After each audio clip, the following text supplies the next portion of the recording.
but I didn't hear it again.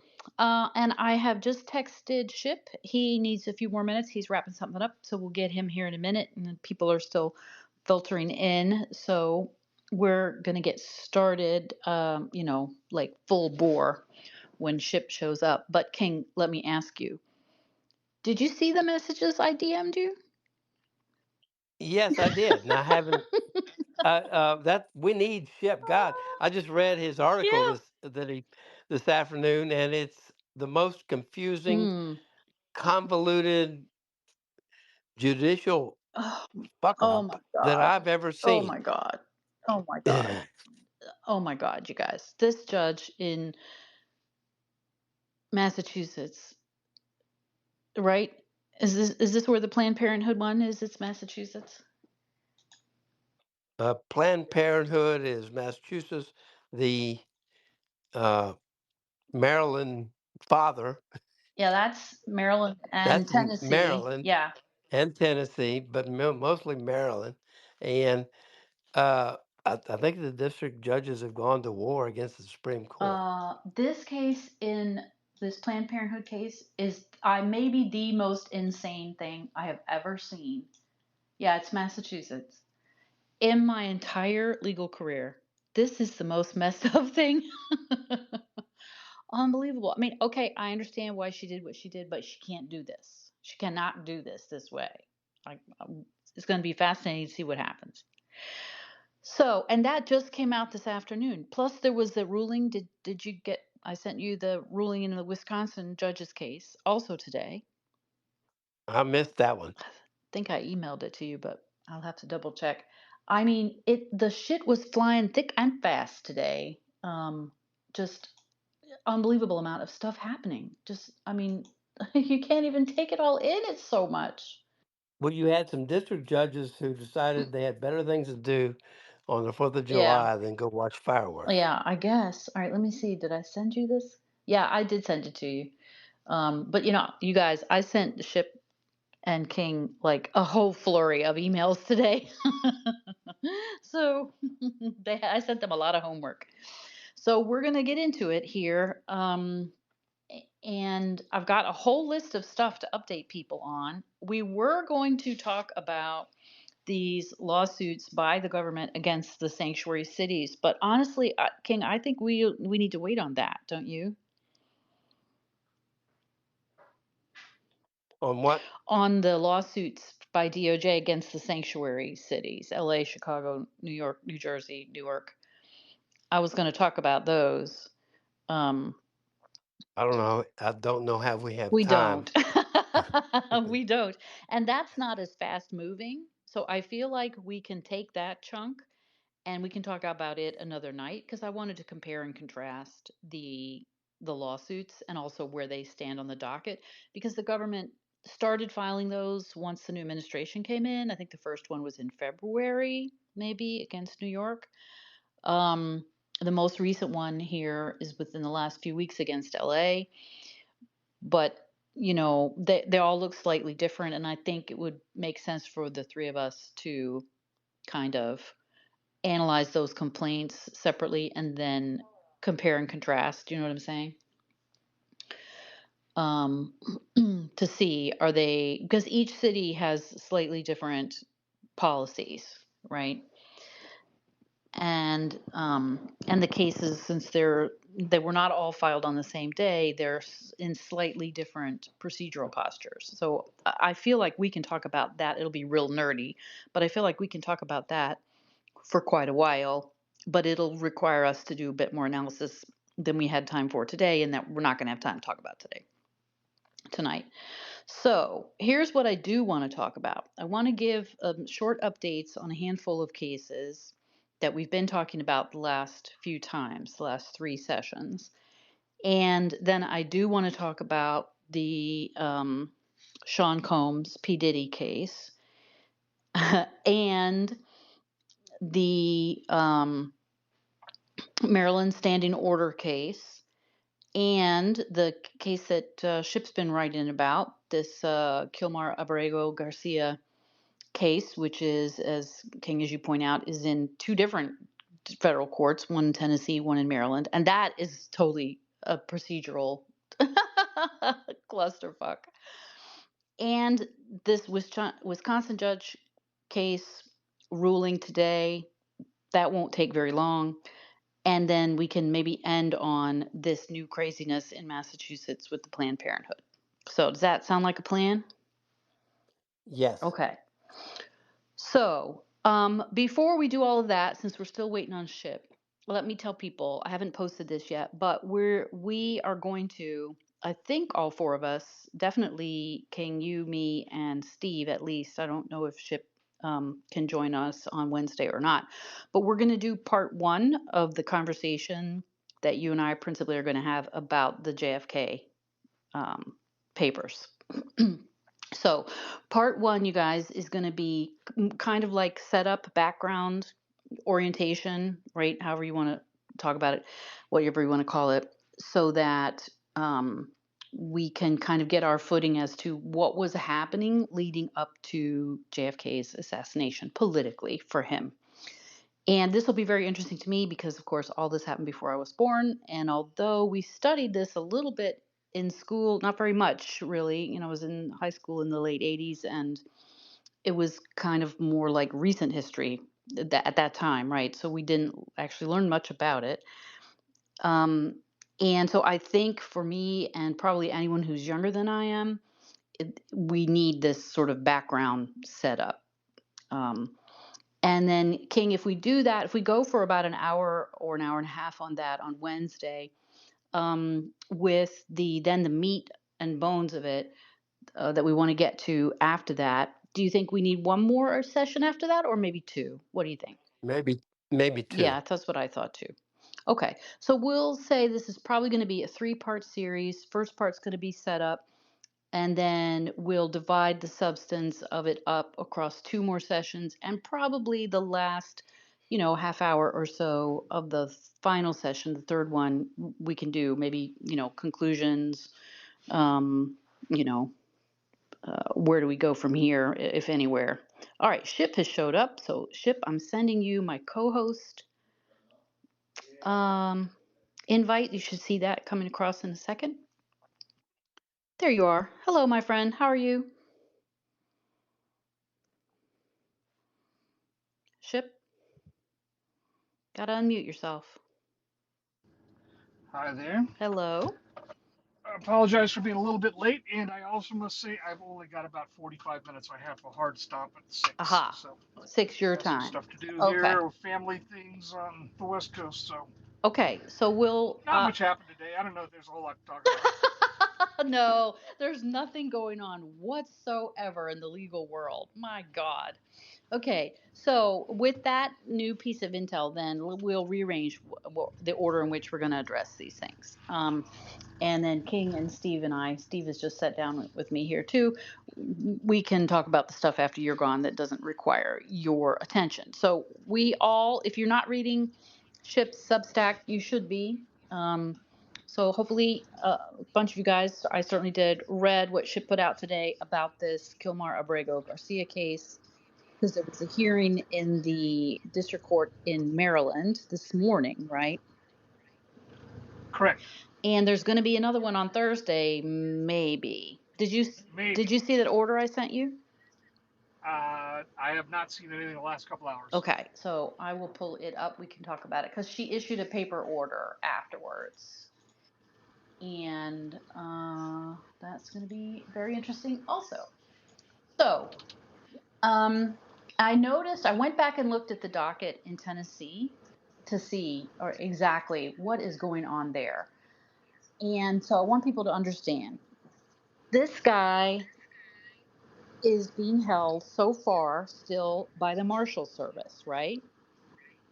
Until the 16th. Until the Correct. 16th. So the magistrate judge eh, ruled that he could be released. The government didn't want him released. Unsurprisingly, his lawyers did want him released. That's what the traditional defense position should be. Why does he need to be locked up? Okay, he'll come back for the trial, judge, trust us. So the government moved for him to be detained. The defense opposed that. The magistrate judge said she thought, on various grounds that we don't have to get into tonight, that he should be released. Fine. The defense was happy with that. down in Tennessee. The government appealed that to the district judge because the first ruling was it was an experienced magistrate, but just a magistrate, not a full fledged Article 3 judge.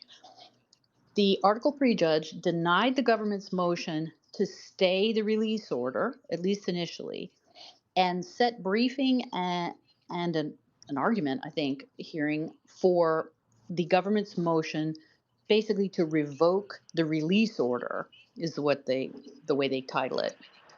That is still pending, right? They're still briefing that. Um, and in the meantime, the defense decided they didn't want him released anytime soon because as soon as they release him from the Marshal Service, he's not actually going anywhere. It's just the agency that's got official custody of him is going to change because he will go from being in the custody of DOJ and the Marshal Service to being in the custody of Department of Homeland Security, right, and ICE.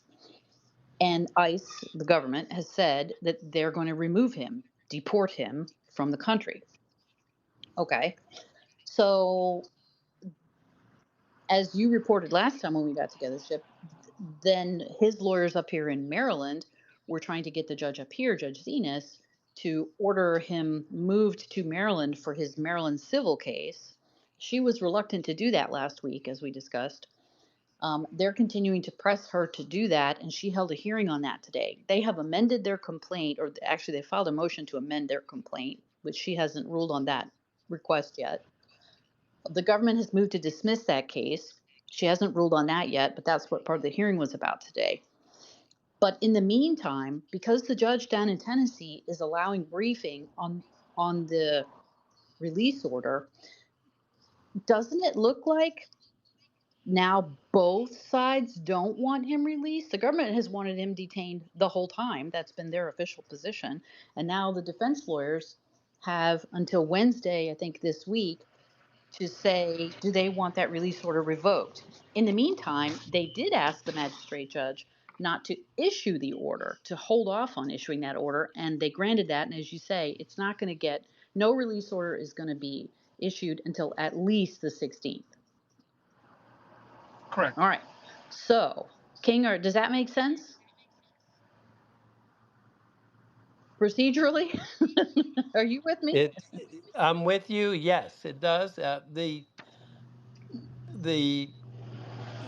basically the defense, you know, awakened to the fact that uh, releasing the defendant on bond or without bond, uh,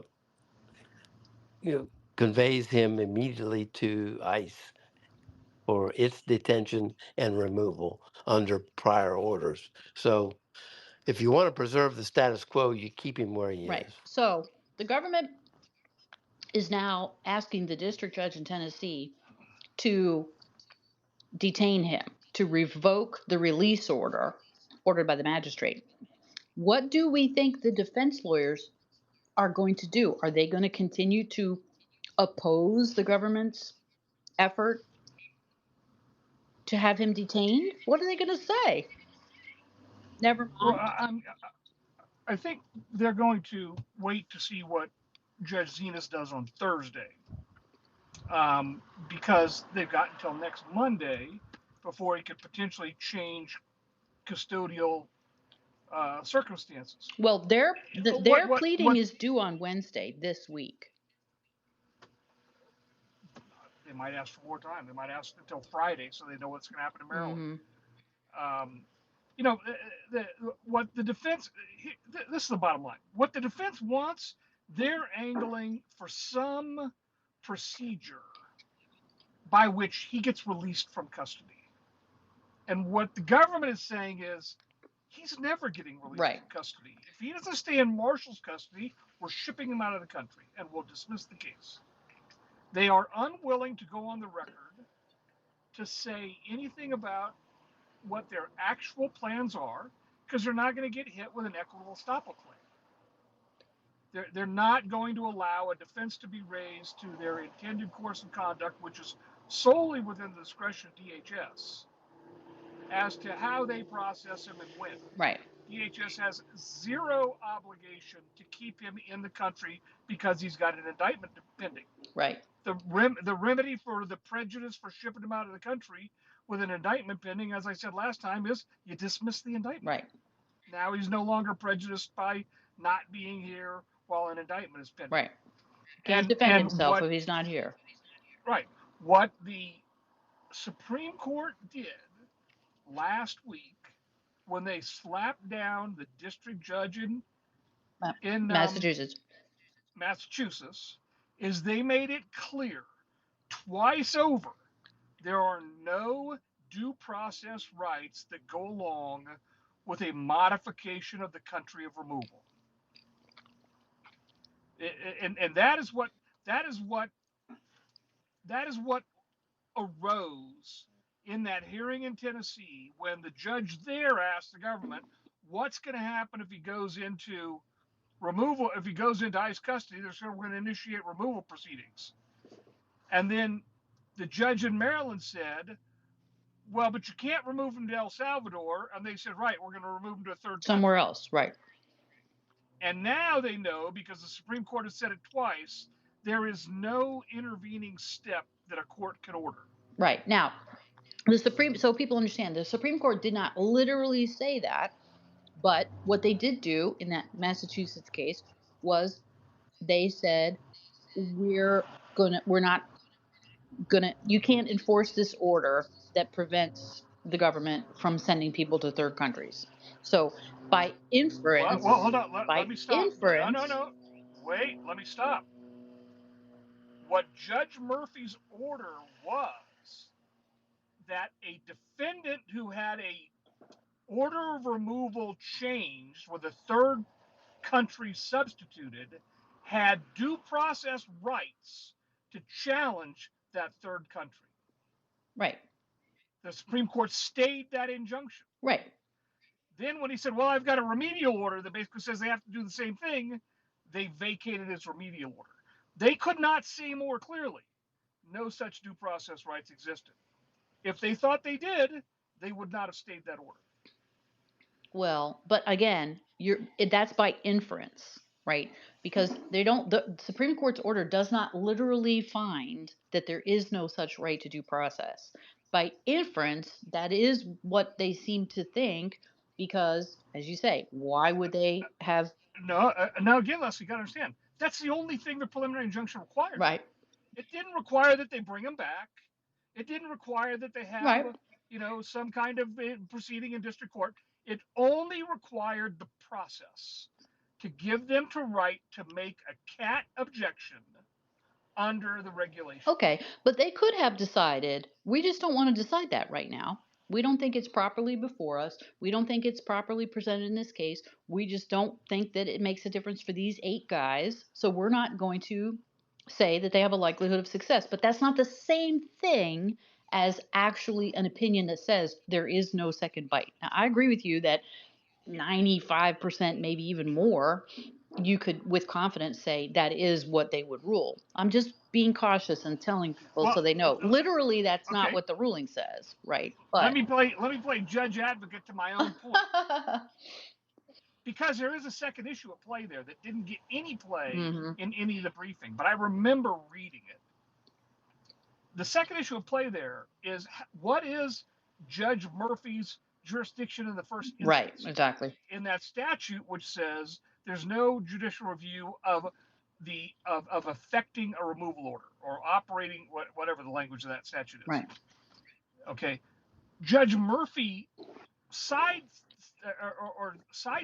that limitation by saying, but you're not affecting the removal order. The removal order says send him to Vietnam. You're not sending him to Vietnam. You're sending him to South Sudan.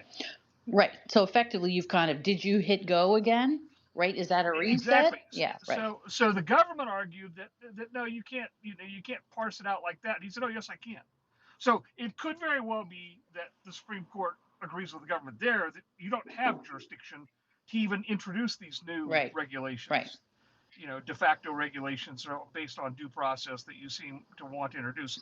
And it would make sense to me that the court would say, well, look, 3 of us feel it should be reversed on one thing. 3 of us feel it should be reversed on another thing. We don't have time to parse this out, Right. so we're just not going to give a reason.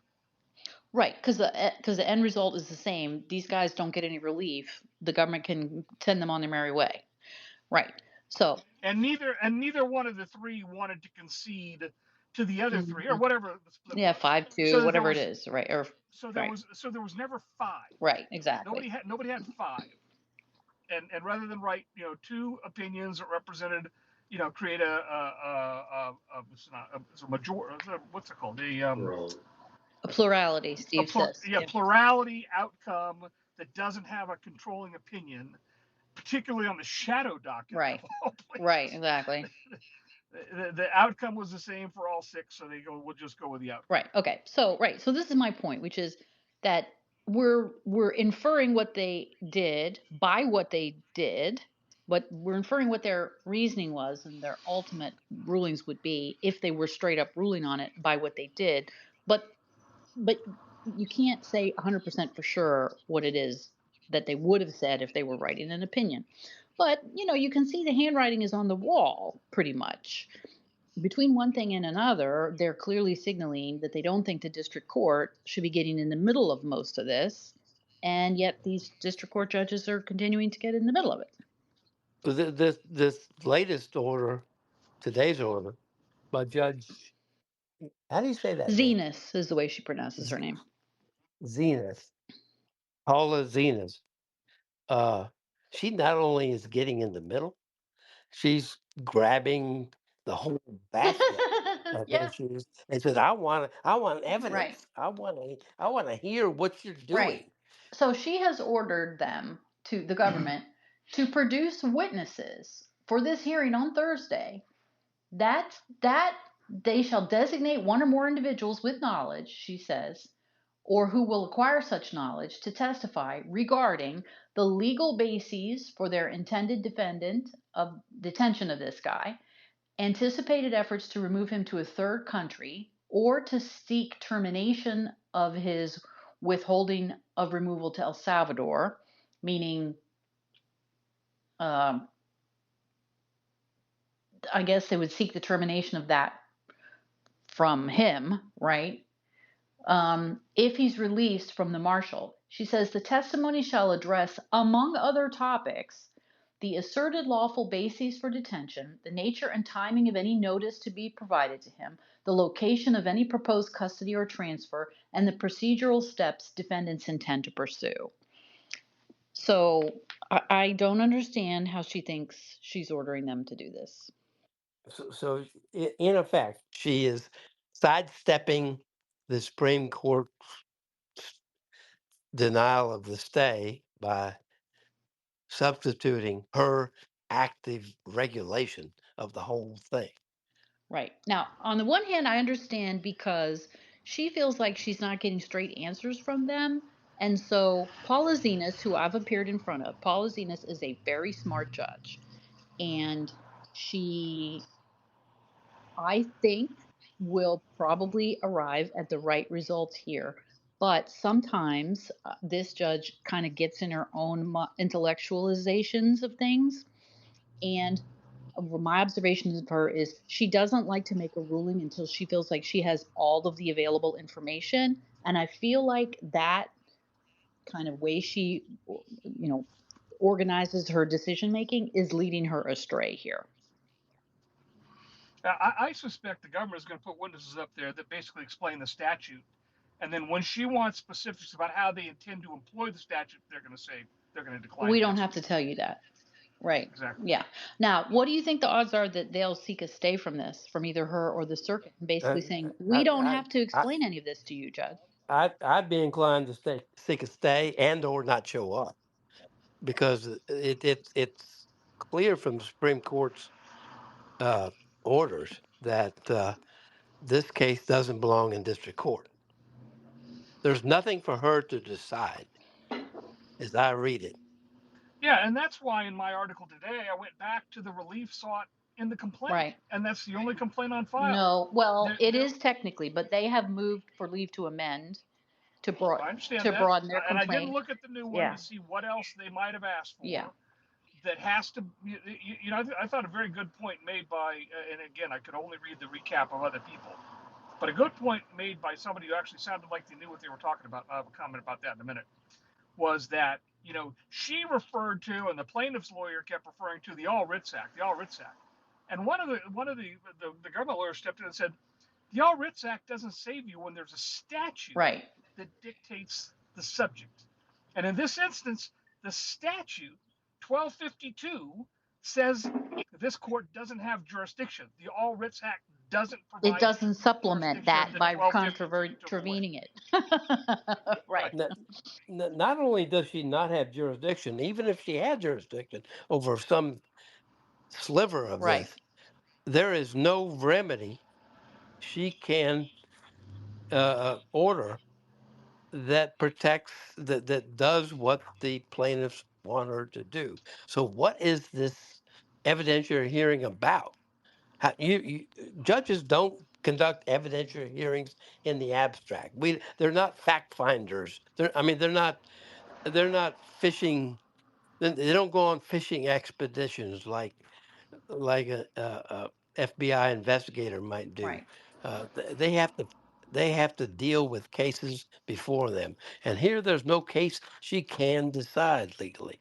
That's it. To me, it's the judicial branch gone Well, crazy. see, and this is why I'm devolving to my experience of her as a judge, because she's not a crazy judge. Now she's probably on the left, but I didn't find any of her rulings in my cases to be out there like this. But she wants to understand stuff before she rules on it, and I think that is leading her astray here, because she once she gets all this information, she may very well come up with the right answer, which is, I can't do anything for you, Mr. Garcia. That's what she was telling his lawyers last week.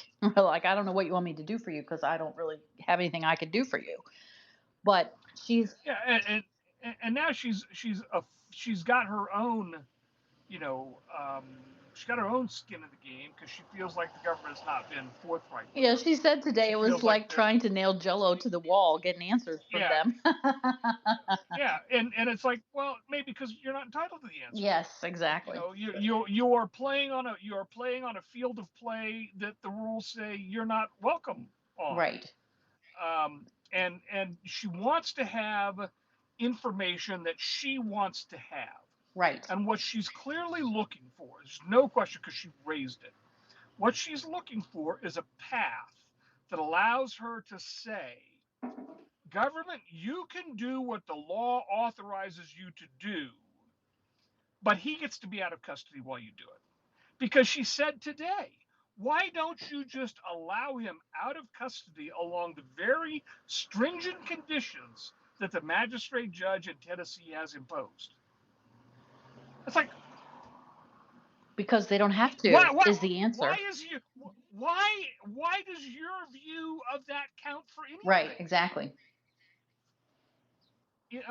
And because detention here, well, they didn't say today, and I wish somebody had, and I'll raise this issue now. I cannot believe they marched in another DOJ lawyer for an initial appearance who's been there less than 60 days and previously worked for the Florida Attorney General. Right, I know. That was not a good look. Yeah. What, I mean, send somebody in there that's done this for a while and understands these statutes. Because I did not hear anybody say one time today, oh, by the way, Judge, Mr. Abrego Garcia has a final order of removal that's never been contested. That means he's not allowed to walk free in this country if we say he can. Right. The idea that he was arrested illegally is a Right. fiction that she continues to voice. Right. And I think it's because she doesn't understand it. She's not been properly informed about it. And so she's thrashing around trying to get the information in front of her so she can figure it out, which is why she's so She frustrated with them. she overlays the criminal justice Yes. process onto this. Right. Well, she was a federal Well, public defender for a long time, so that's yeah, where her thinking comes from. Yeah. I think what she needs is a good, strong DOJ or local U.S. attorney person stand up and say no. we no, you don't have jurisdiction. We don't have to answer one of your questions. We don't have to put on a witness. Right. There is you don't have jurisdiction, and we And here's refuse. why, and walk her through it. Yes, Because Yeah. if I think exactly. if she came to that conclusion that you're right, I don't have jurisdiction, this judge is not going to go and do it anyway. She's not. She's not like that. And also, I'm pretty sure, I don't know this, I'm just reading between the tea leaves here, but I think this judge wants to be on the Fourth Circuit. Okay. She's exceedingly smart. And so I don't think she wants to do something that might hurt her chances of being on the appellate court later. So she struggles Of getting mightily to get things right. of getting a Trump nomination. No, but later on, she's younger than I am, I think. So she's got a ways to go before she'll be considered too old for the Court of Appeals. So their amended complaint asks for him to be released from custody, asks for him to be returned to his prior order of supervision. That's presumably through ICE, right? So they're asking for It's like, more than they asked for in the original complaint. well, the funny thing is, like, he can ask for all that Right, in front of an immigration judge in an INA proceeding. right, She doesn't have any authority to grant any of right, that. right, And in fact, and that's why I think they might bring somebody in to say, here's how this works, Your Honor. right, If we are going to seek to set aside the order of the withholding of removal to El Salvador, we will reopen his immigration proceeding in an INA court with an immigration judge. right. And then he can We're ask for not whatever we he wants and thinks Yeah, he's entitled to. Right, and nothing happens in this court, and there's no review by this court over that. right, And then but if we want to remove him to a third country, the Supreme Court has just said we owe him no more process before we remove him to a third country. He doesn't want to go to El Salvador, fine. He opened himself up to the world. right. Because they had to concede, they did the last time, that they can't send him there. Okay, so now he's back, but they can send him We're somewhere else. Right. we're So, not he's not staying here. You yeah, you don't have to go home, right. but you He- can't stay But you here. and can't stay here. Right, exactly. and he's not in Maryland. Right. That's another thing they want. They want her to immediately order him to restore the status quo ante, which includes him being in Maryland. Okay. But you know what? They didn't ask for that in the complaint. Yeah. Well, That's language that comes out of the Supreme Court, yeah. and the Supreme Court is handle his case as if the language is to handle his case as if he had not been improperly removed. Doesn't say restore him to the status quo ante physically. Right. Handling his case would be eliminate the withholding of removal, or now send him Somewhere else. to a third country. Right. That's handling his case Right. as if he had not been wrongfully sent to El Salvador. Right. Well, his lawyers have wised up to the fact that they needed to amend their complaint because they'd gotten everything they'd asked for the first time. Right. So, Right. but she has not granted yet their motion to amend. And I'm not sure if they were out of time to amend as of right or what. I didn't look at the docket that carefully, but they filed it as They a filed. He was first spotted, I think, on the 15th, but they didn't file until like the first week of April, I think. yeah. So amendment as a matter of right is 60 days. If the other side hasn't answered and then the rule changes if they have. So, right, they might be out, but you have one amendment as of right regardless. Right. But it has to be before an not answer after within they've a certain answered. number of Right, days. exactly. So, but I don't think the government ever answered this, did they? They have not. I don't think they have. Yeah. So, but maybe they already did amend once, and now they're having to ask for leave because you only do get to do it once as of right.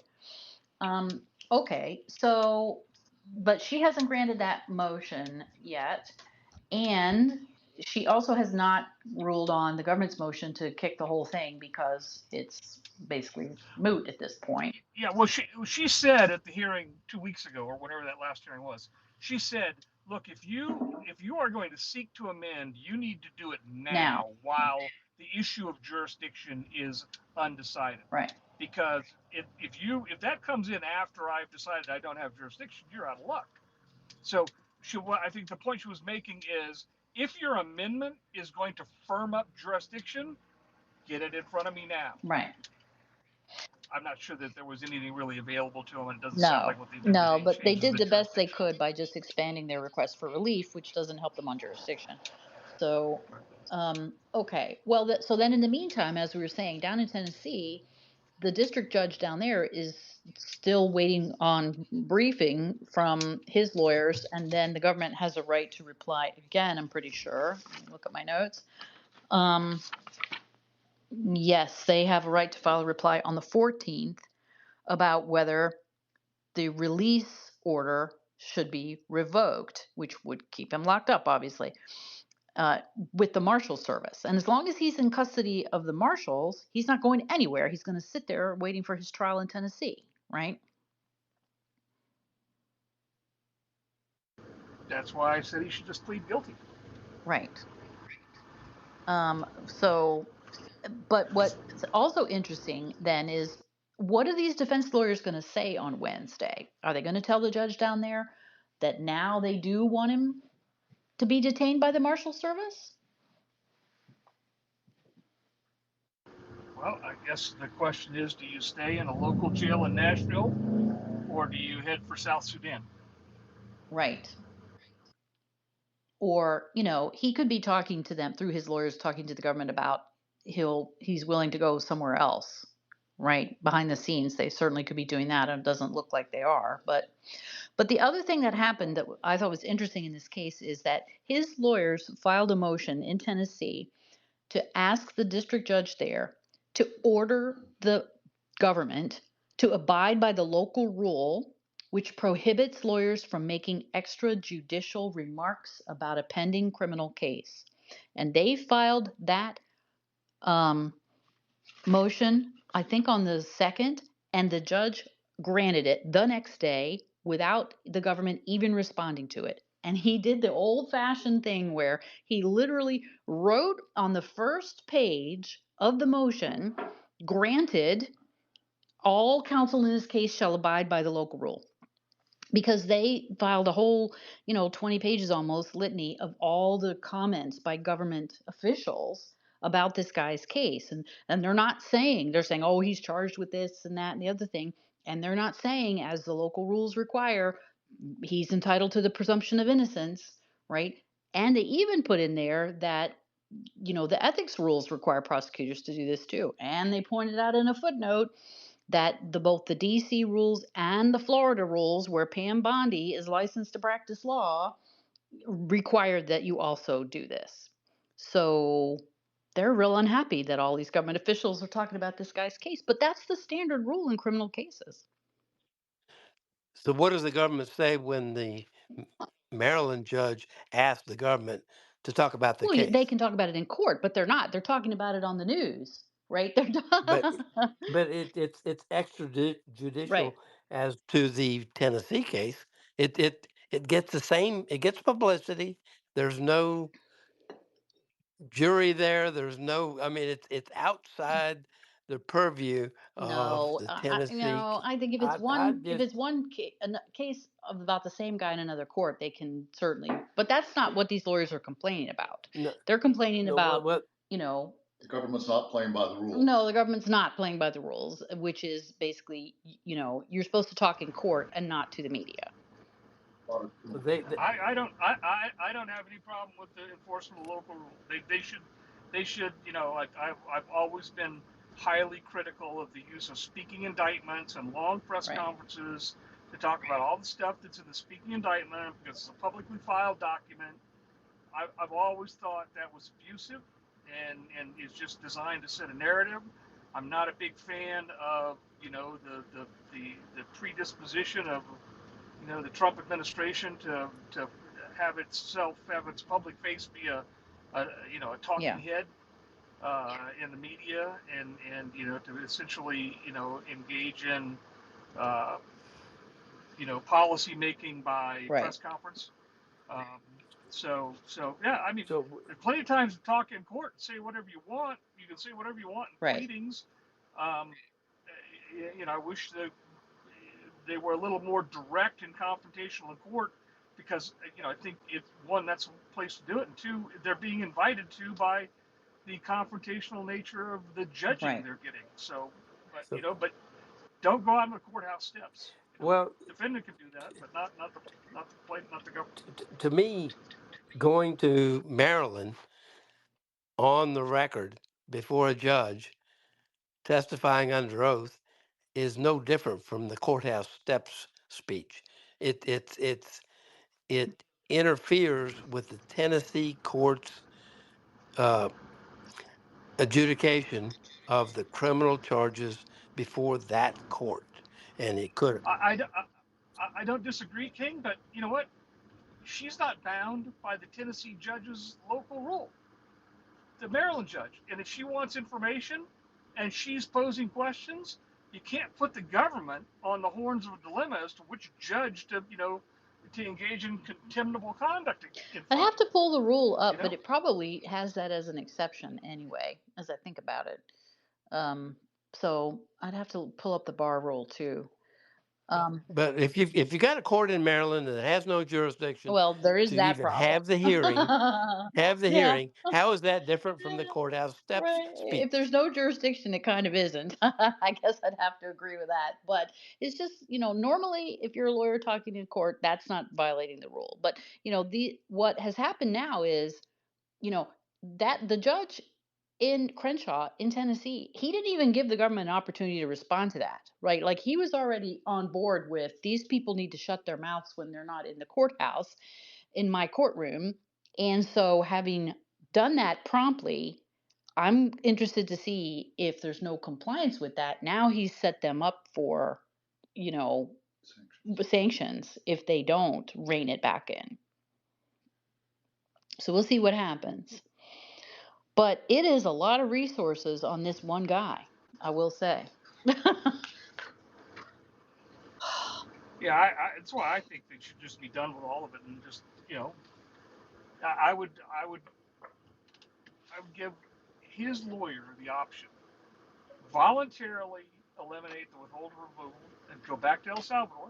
We'll send Yeah, you there, or choose what's behind door number three. right. Yeah.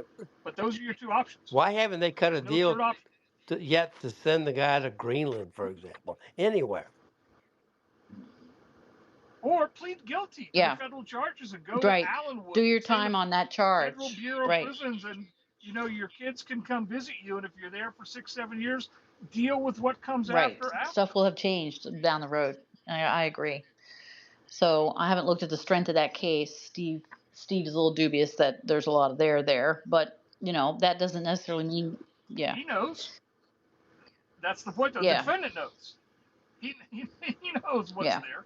So okay, well, you have anything else you want to say about that case, Ship? No, I think it'll be interesting to see what happens on Thursday. I certainly today that I just lost track that there was a hearing this morning. Didn't get to listen to it, but I will certainly make every effort to listen to the one Yeah, and Thursday we'll see morning. what they say in their Uh, pleadings on Wednesday. And, yeah. yeah. Okay.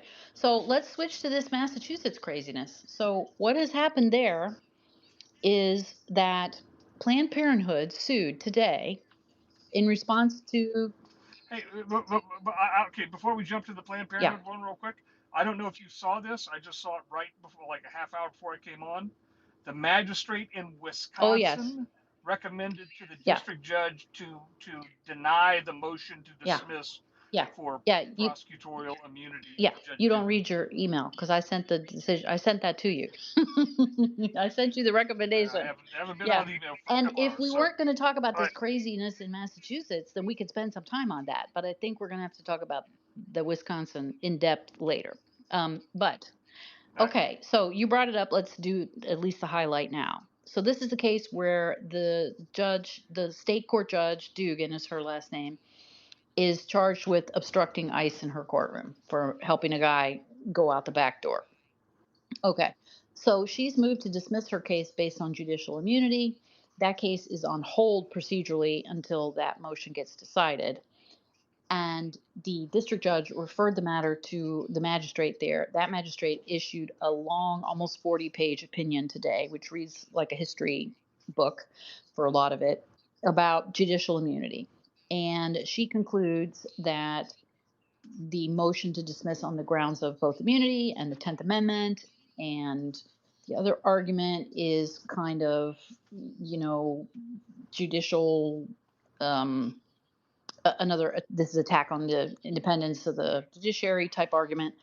And she says, no, none of those really work. I recommend that the district court deny the motion. Now, if you're not familiar with that, because this is not the practice everywhere, was pretty, it is the practice like in Virginia, but it wasn't in pretty much in DC or Maryland. But in some of the federal courts, a magistrate judge will go through an issue, the parties submit briefs to that judge, they make recommendations rather than a ruling to the district judge. The parties then usually have 14 days, and that's what her order says, to object to the recommendations by the magistrate. And then the district judge will take up the objections and will rule on those. So she's told them, pursuant to their local rule there, that's the procedure. They have 14 days from today to object to this. And she basically concludes that she doesn't think that the judicial immunity holds up in criminal cases, and therefore the motion to dismiss should be denied. So I think we should go carefully through her whole analysis and the objections once those roll in and just do a spaces one night just on that because it's interesting and it's pretty, um, it covers a lot of ground, a lot of different legal theories, and the objections should be interesting. So that's all I propose to say about that tonight, unless you guys want to chime in. Nope, Okay. that's fine. I just didn't know if Oh, you'd yeah. seen it. I didn't know exactly Yeah. what time it came out. So I wanted to alert people that that happened. It just happened today. Like I said, there's a lot of shit happening today. So that happened today. In a couple of weeks, we'll get those objections and we'll talk about it again. I'm trolling through X some comments. I just want to read this because I'm going to run out of time. That's Dan McLaughlin. Dan McLaughlin is a lawyer and writes at TRO. This is his response to Judge Talwani's preliminary injunction. This is in TRO Massachusetts. In Massachusetts, he says Judge Talwani seems to be calculating that the Supreme Court justices really want to get out of D.C. and get some beach time after a long term, so she could seize absolute power in their absence. Right. The essence of Judge Talwani's order is that she has overruled half a century of Supreme Court precedent and dissolved Congress. Right. She's ordered the executive branch to draw money from the Treasury in open defiance of explicit congressional decision not to, and to spend that money before the appellate courts can weigh in. That's about the most flagrantly unconstitutional thing you can imagine. Okay, so let me explain to people. It's not just before the appellate courts could weigh in. She issued this TRO today before the government even responded to it.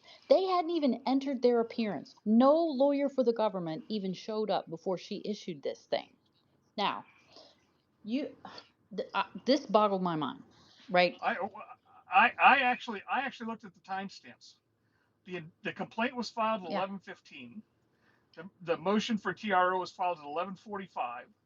The TRO said that the plaintiffs had sent an email to 6 DOJ officials in the federal programs branch, but none had yet responded. And then, like 5 hours later, she entered the TRO without hearing from the government at all. They haven't even showed up in the courthouse, right? Okay, so people are like, that's crazy. How can that be? So this plays into an issue on the Maryland Standing Order injunction case, too. So track with me, you guys. And I was tweeting about this earlier this week. In that case, they're calling it like an administrative stay, right? Right. It seems to be modeled on the Fourth Circuit's administrative stay. Right. Okay. So I don't know if you guys heard that, but Steve's saying the Maryland case is modeling their standing order on the circuit, the Fourth Circuit's standing order, which is on an administrative stay basis, not an injunction. And there are two different things, stays versus injunctions.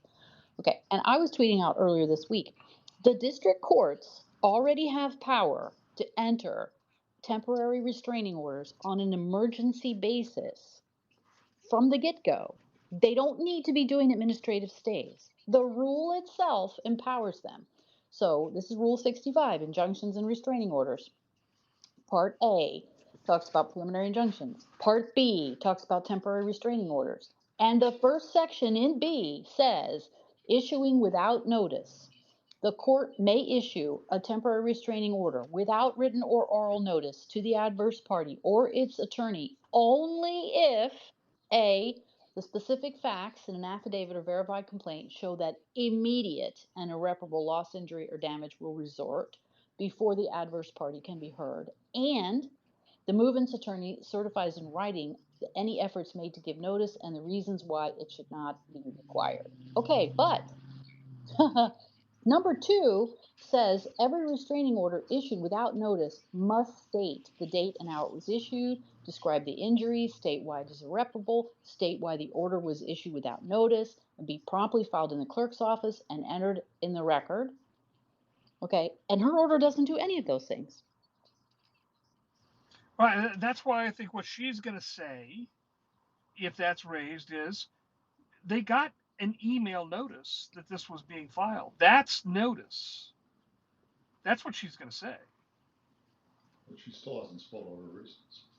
Well, his point is that if she's issuing a TRO with notice, she doesn't have to, right? Although a TRO Yeah. should See, still this is a say consequence. why. This is this is this is a consequence of Right, ECF. right. ECF is the Before you had electronic case ECF, filing system. Yeah, yeah. So for those who don't know, whenever a lawyer who's admitted to practice in the court has access to Pacer, you can file a complaint on your computer. Just hit enter. You go through a series of drop-down menus, attach the complaint, hit enter. off it Okay. goes to the One of the clerk's things office. you Right. do is you include emails of the individuals on the other side of the case who you want to get ECF notification of what you've just done. So by including them, or then or copying them with an email with all the file documents, that substitutes for 30 years ago when physical copies of the documents had to be delivered to the location of the opposing side, and then you would fill out a certificate of service that says on X and such date at 4:12 p.m. The following records were hand delivered to so and so. That's and so that would be notice as of the date those documents were delivered. So ECF now essentially stands in for that personal delivery, and they're gonna and the Planned Parenthood is going to argue, and she's going to accept that DOJ had notice at 11:45 when they filed that TRO ECF. Okay, but nobody would have gotten it through the ECF system. They're saying they emailed these lawyers separately from the ECF, right? I would have to look back Yeah, at it again. I don't think they specified that. I don't think it specified that. It's a document that's attached as an exhibit to the right. TRO. Like consistent with local rule, whatever. On today's date, email or notice was electronically. I think it just says notice was electronically delivered without specifying. Now that would be an interesting point. It's like you file an ECF in a case that doesn't Right. exist. How does ECF know It which doesn't. DOJ Right. It lawyers were doesn't. forwarded? It does not. The way it's set up is no lawyer gets notice on that unless that person has entered their appearance. Now, the Well, government, it would the go gov to. yeah, I think one goes to the U.S. Attorney's it office probably does automatically. every time the government is named as the defendant, right? Okay, but so that Right. goes to some lawyer's inbox somewhere, right? Seriously, we're going Right. to say Yep. that that's notice to the federal government that they have to stop applying a federal law. That's Right. insanity. Well, Ed Whalen at NRO, the moment it was known that this particular judge was assigned to this case, Ed Whalen posted on X, "Prepare for the Yeah. craziness." So this judge is not I mean, she's an Obama Yes. appointee. She's been there for a Yes. while, but she's apparently well Well, she known went to for what's Berkeley probably going to Law. happen next. Right. Hey, Okay. hey. Uh, Where did she go to undergrad? Radcliffe? Yeah, I mean, she's as liberal as you could possibly get, I'm sure. So, and okay, to be fair to the other side, Planned Parenthood is saying, we won't be able to provide medical care for people. The defunding provision went into effect. I looked at this. They say it went into effect immediately on the day that the legislation was signed, which was the 4th of July, 3 days ago. Okay, but I mean, I didn't see anywhere in there where they said we're going to start turning people away right today. We're going to have to start turning people away today, Judge. It's all speculative. You read it, it talks about how if we don't get funding, then we're going to have to curtail services and cut down locations and Right. limit hours. So it's all speculative as to what might happen in the future if Well, this they goes gave into effect. examples of where there were other funding cuts and then how much of an effect that had. So they tried to quantify it that they could. But when you read their TRO and the memo that they filed for it, which I only had a chance to skim, but I did look at them, they didn't ask for this. They didn't ask for her to rule in this today. They asked for expedited briefing and an expedited hearing and ruling. She went off and did this herself, this judge, because they probably couldn't in good faith say we're going to be, we have irreparable harm now. They did argue, and Steve can speak to this, they did argue that one of their grounds of harm is the First Amendment, the legislation effectively precludes them from speech, from saying things that they want to say, and putting things out there for people that they want to put out, because it deprives them of. So they at least asserted that. And there is case law, plenty of it, that says if you've been deprived of your First Amendment right, that is right now, that's immediate harm. Okay. But still, I don't And, see how you get to no uh, notice effectively to the uh, government. Uh, I have a question.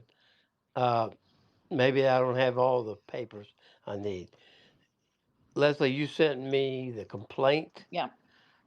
and the TRO.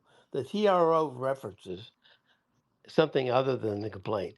It references an emergency motion for Yeah, TRO. they filed a motion, they filed a complaint and a motion and then a memo in support of the motion. Yeah. Okay. Well, if they're asking for an emergency TRO, they are asking for this, aren't they? Well, but in the TRO motion, if you look at it, they asked for expedited briefing and a hearing. So they didn't ask her to rule on this right this minute. Nor did they comply with the requirements here saying that there's immediate damage, and they had to certify why notice shouldn't be required. Well, they tried to satisfy this certification that notice couldn't be given by saying that they gave notice. That's Ship's point, right? Well, that's I can hear that. Did they not? B1, from what you're saying, they didn't attempt to comply with B1. Right, they didn't. They're going to go around that. Yeah, Well, she went around it, she went around it. without the lawyers haven't said issue this before the government could be heard. That's my She went point. ahead and did that She anyway. did it anyway. Right, exactly. You guys follow that? Yeah, but I have reached my hard Okay. stop time, so I will try to listen to the Right. recording, and then weigh in next Okay, time we're together. great. Talk to you later, Ship. All right, Ron, I all right, see you. I'm going to bye. send you an invite. Join if you can. If you don't want to or can't, that's cool too. Um, so yeah, so Steve's point is, you know, um, the the judge basically went around this requirement for the notice, even though the lawyers didn't really ask her to. They tried to comply with the notice as well as they could and ask for the expedited hearing. She instead has basically said, I'm going to just jump on ahead to doing this without the government being involved.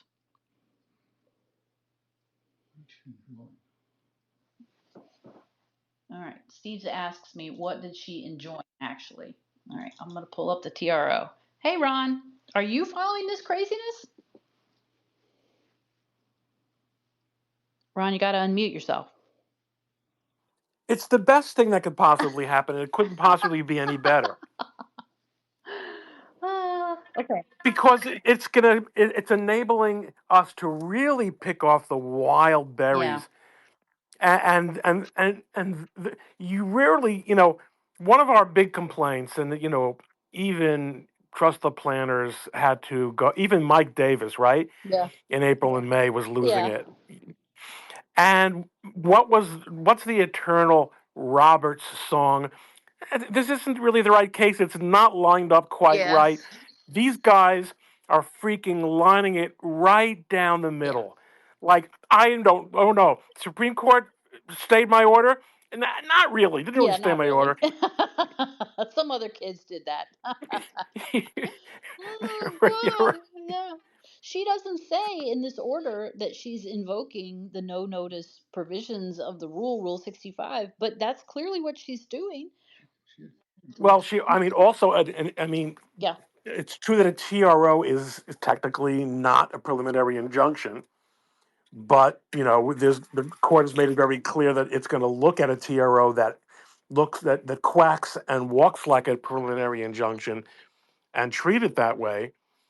Here, where as you mentioned, the party benefiting from the TRO didn't even ask for an ex parte relief of this right. nature, and where under the rule governing injunctions, the order has to not only be narrowly tailored, which this isn't. It has to set. There. I'm actually no. I'm mistaken about that. There is no. I mean, there's no legal reason. There's no legal reasoning here. Right. It's just an She order. says, and for good cause. I love that part. The first part, she says, on consideration of their emergency motion and accompanying memo and supporting declarations and finding good cause, it is hereby ordered. Good cause? So we That don't. was the standard? What I'm wondering is, I don't think it's going to happen because I don't think they have the balls. But I remember about 15 years ago, the Second Circuit, in reversing an opinion by the Southern District, also sua sponte. This was actually a very famous case in the early days of some of the technology issues that come up in Mm, discovery, and the Supreme Court sua sponte. I mean, the Second Circuit sua sponte not only reversed the Southern District, but also reassigned the case yeah. and said it doesn't seem to us that this judge can handle this Right. without Yeah. bias, which was like one of the all-time bench slaps. And she stayed on the bench and did not in any way lose her edge or her attitude. To which I give her credit. She was a decent Oh, judge, I know actually. who you mean. Which judge? Yeah, was it Shira Fine. Shineland? Yes, it Shineland? was. It was. Yeah. Yeah. I think on the whole she's a pretty good Yes. judge. She's not Yeah. super political for a Southern District Right. judge, and she really wrote some important opinions on some important early technology topics. But But she there went crazy this on something, right? And they were like, no. right. Yeah. But can you imagine? The Supreme Court. I mean, this would, if they're not going to do it here, they're never going to do it, because here where you go beyond what was requested, and right in the teeth of Yeah. what's gone down over the last 3 weeks, Yeah. and say, and then the beauty part is, and it's amazing how this got past me, because it seems like the same thing over and over again, but this is, oh, wait a minute. People kept saying, "But what? Wait a minute. This is a congressional. This is a Yeah. law. This is even an executive Right. order. This is This statute is passed by the Congress. the law." Right. So I mean, so Judge. Okay, so you said maybe there's a little First Amendment piece in there. Well, then enjoin any First Yeah. Amendment Right. Right. restrictions. You don't just say. It's just so Yeah. freaking It's crazy. Let craziness. me just let me just to give listeners perspective who haven't been involved in this kind of thing. When I had the privilege of being involved in a Supreme Court case in which the Supreme Court overturned a statute passed by the United States Congress, it was understood that the government would, of necessity, seek cert because courts don't just overturn Right. statutes. and that cert would be granted because the courts don't just overturn statutes. So the idea that this district judge was just going to stare in the face of a statute and say, "I've got a better idea of how the government should work." Right. She literally It's says she enjoins that section of the new law, and it says they must continue to disperse the money just the way they were before. I love this part. Then the plaintiff, Planned Parenthood, has to promptly serve the temporary restraining order on the defendants. Okay. in case you missed In it. case you didn't get it, although we're claiming that you did, that's why I ordered it. And then within 72 hours, the defendants, the government has to provide a copy of it to all personnel within the Department of Health and Human Services and all state agencies involved with dispersing Medicaid money. And then they have to file a status report with her confirming that they did all that. I mean, this is craziness. But you see, this is where the woke mind virus that absolutely passed through the District of DC court uh, has just absolutely eaten away at the Oh, it's brains rotted their brains. It's of that right. circuit of that district and the circuit to some extent also. I mean, it's insanity, and God bless them. Of all the things that were in the big beautiful bill, one of them was not. You've heard me say it. Dissolve that court. There's no reason for it to This is Yeah. not exist. DC. This Yeah, is but this isn't in DC. This is in Massachusetts, Ron. Oh, that's right. Yeah. That's true. That's true. So, but Well, I this mean, let's does deserve. that's We can a dissolve that one similar too, as far problem. as I I'm mean, concerned. this TRO is craziness. It's there's insanity. no judge on the DC that would issue this. Yeah, Steve, I don't know if you can hear him. He's behind me. He doesn't think any judge, even in DC, would have issued this. Yeah, no, actually, my new slogan is "the first is the worst." The First Yeah. Circuit has become the most liberal circuit in the Oh, country. It has eclipsed the Ninth, and that trickles down to the judges, to yeah. the district Yeah. judges. No question about it. Uh, but yeah, unfortunately, there's nothing that's true. But I still am putting a pin in my point that the big beautiful bill. This was supposed to be like the wish, unless you care about money and the budget, the wish list for everything every conservative could possibly ask for. But all right, so be it. No, but Massachusetts really, really needs. I mean, what could happen? I mean, they might. Is the government going to go straight to the Supreme Court? I think they would probably go to the circuit here. Right. I agree. And I I mean, and I don't think mandamus. I don't even think they need mandamus. I think this is a drop. I mean, this is an easy. This is one that is so defective under so many rules and so many just the way courts are supposed to operate that the First Circuit doesn't have to worry about what their friends at the club will think yeah. if they stay this If they one say, because it doesn't have to be political at this is a all. do-over. It's just Right. way out of line. Right. But what do you think of this issue, Ron, about that this is as a result of the ECF now, right? We emailed you our complaint and that's notice. How can that be notice? Well, I'll tell you, the answer to your question is under Rule 4. It's not notice. Right. Simple answer. Simple answer. But now let's talk about Right. reality. Everything we've ever learned about due process and service of process, you know, emerged in the horse and buggy Yeah, era. that's true. And when you're talking about, I mean, it is true that you should not be able to serve an individual, I think, or corporation through an email. But if it's the United States government and exactly, I mean, here's the thing: like, no email stays secret for very long, right? So the difference between getting an email and having a smartly dressed government employee show up at your door with service of process, or there is something to be said for that. But I we that's a not it's a it isn't this is ex parte. Right. At the end of the day, this is an ex It's an parte ex order. parte order that still didn't even follow the rules for doing that because there are rules that they have. She has That's to right. jump through, That and they did, and nobody did any of that. nothing, and what's the irreparable harm? That someone might not be able to get a free abortion in the week, even if she would have said, "I'm set this." TROs, folks, you don't usually get it. If you bring an this was not brought in order to show cause, right? It was an emergency Right. motion. Whatever happened to orders to show cause, by the way? Oh, you know what, Peter? You know why they don't want an order to show cause? Because then you don't get a reply. Right. Yeah.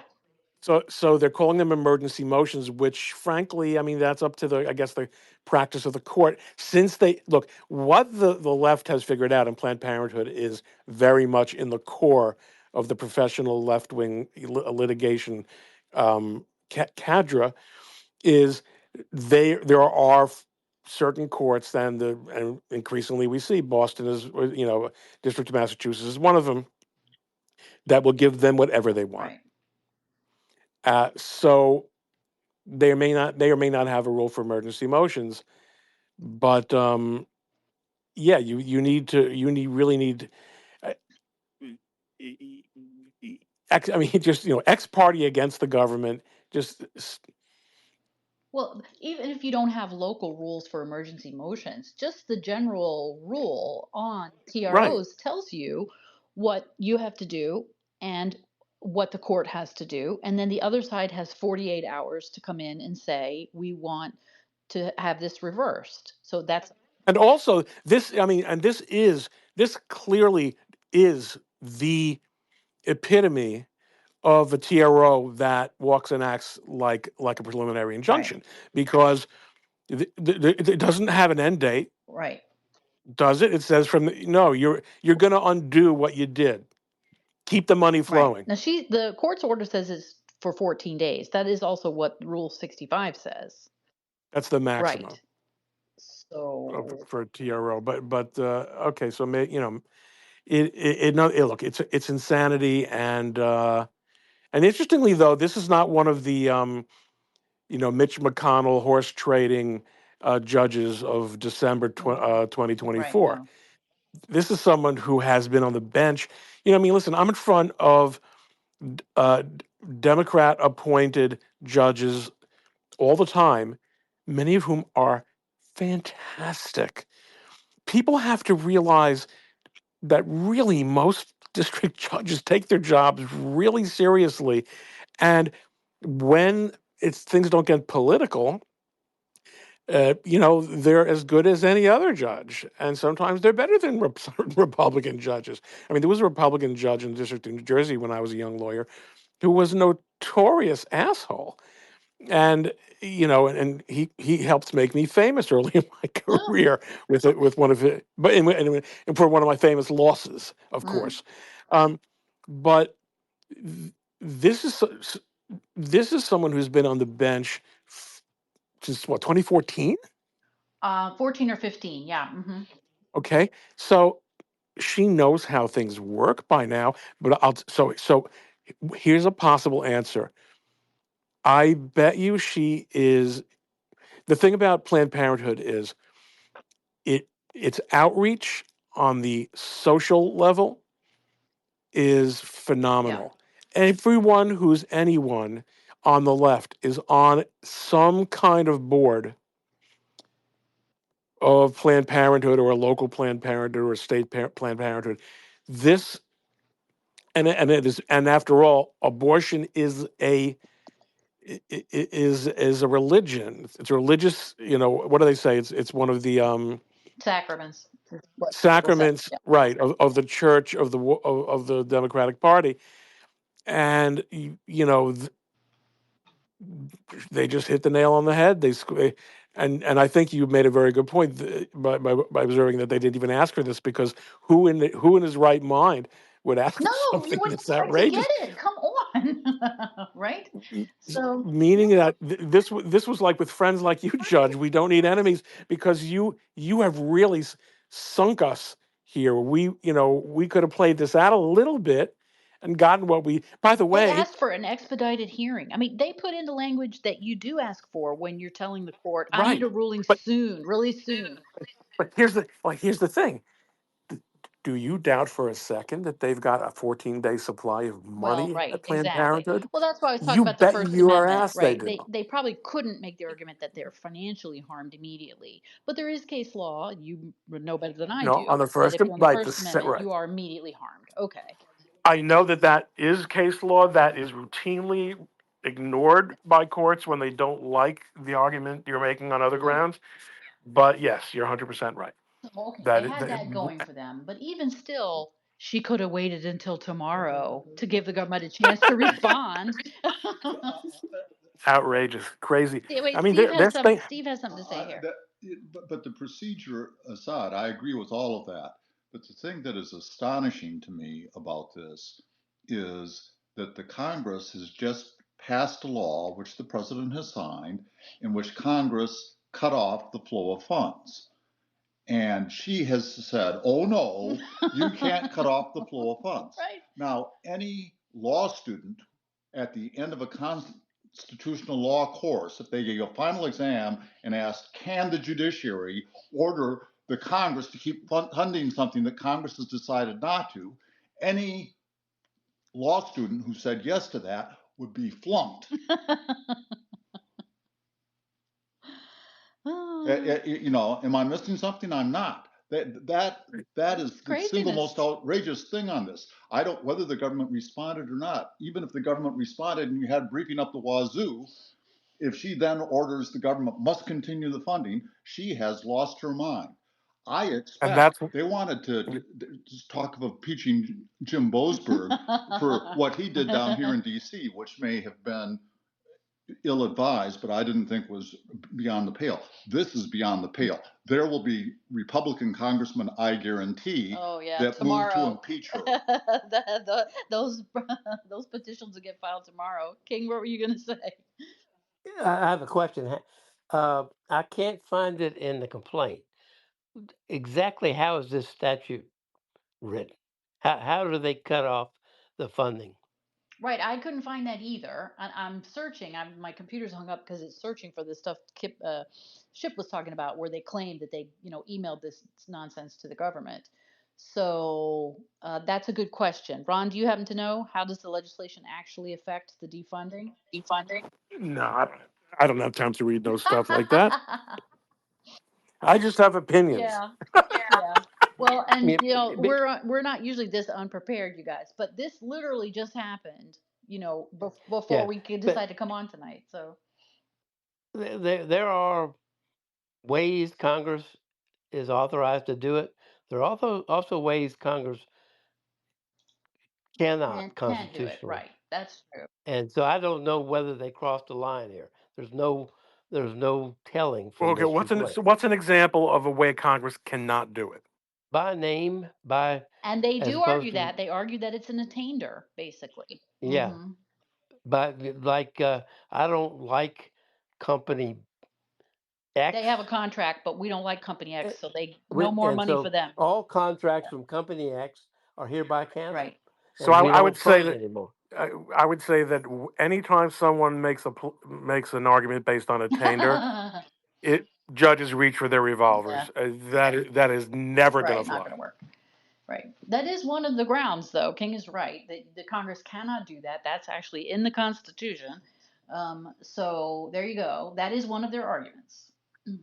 But do the cases say that the bill of attainder can be applied to a nonprofit organization Well, there's a good question. Let's pull up what I mean. The or Constitution any says, entity created by law? yeah, the Constitution. I don't think the language says person. I think it says basically that no bill of attainder can issue. Let's see. Yeah, that's right. So then the courts get to define what is a bill of Right. attainder. Yeah, let's see. Da, da, da, da, da. Where's the language? Yeah, so maybe there is, yeah, it says no bill of attainder or ex post facto law shall be passed. Can you imagine if that applied in New York? So, yeah. So, okay, but your point remains, Ron, which is let's say that she did strike down, which she's not even doing that because she's just doing a TRO. But let's say she ruled that she thought it was more likely than not that Planned Parenthood is going to win, saying that this statute is somehow unconstitutional or unlawful. Well, which is which necessarily is built into To the what issuing of she the did, TRO. right? Okay, so let's say she straight out says that, which she does not in her order, but let's say she said that, then you're right, because the courts generally, when striking down a statute on unconstitutionality grounds, will say, okay, yeah, but this isn't going to go into effect right now because the government is going to immediately take this up to the Court of Appeals, right? It's, you don't just haul off like she did and everything's in effect. It's like a gift. Yeah.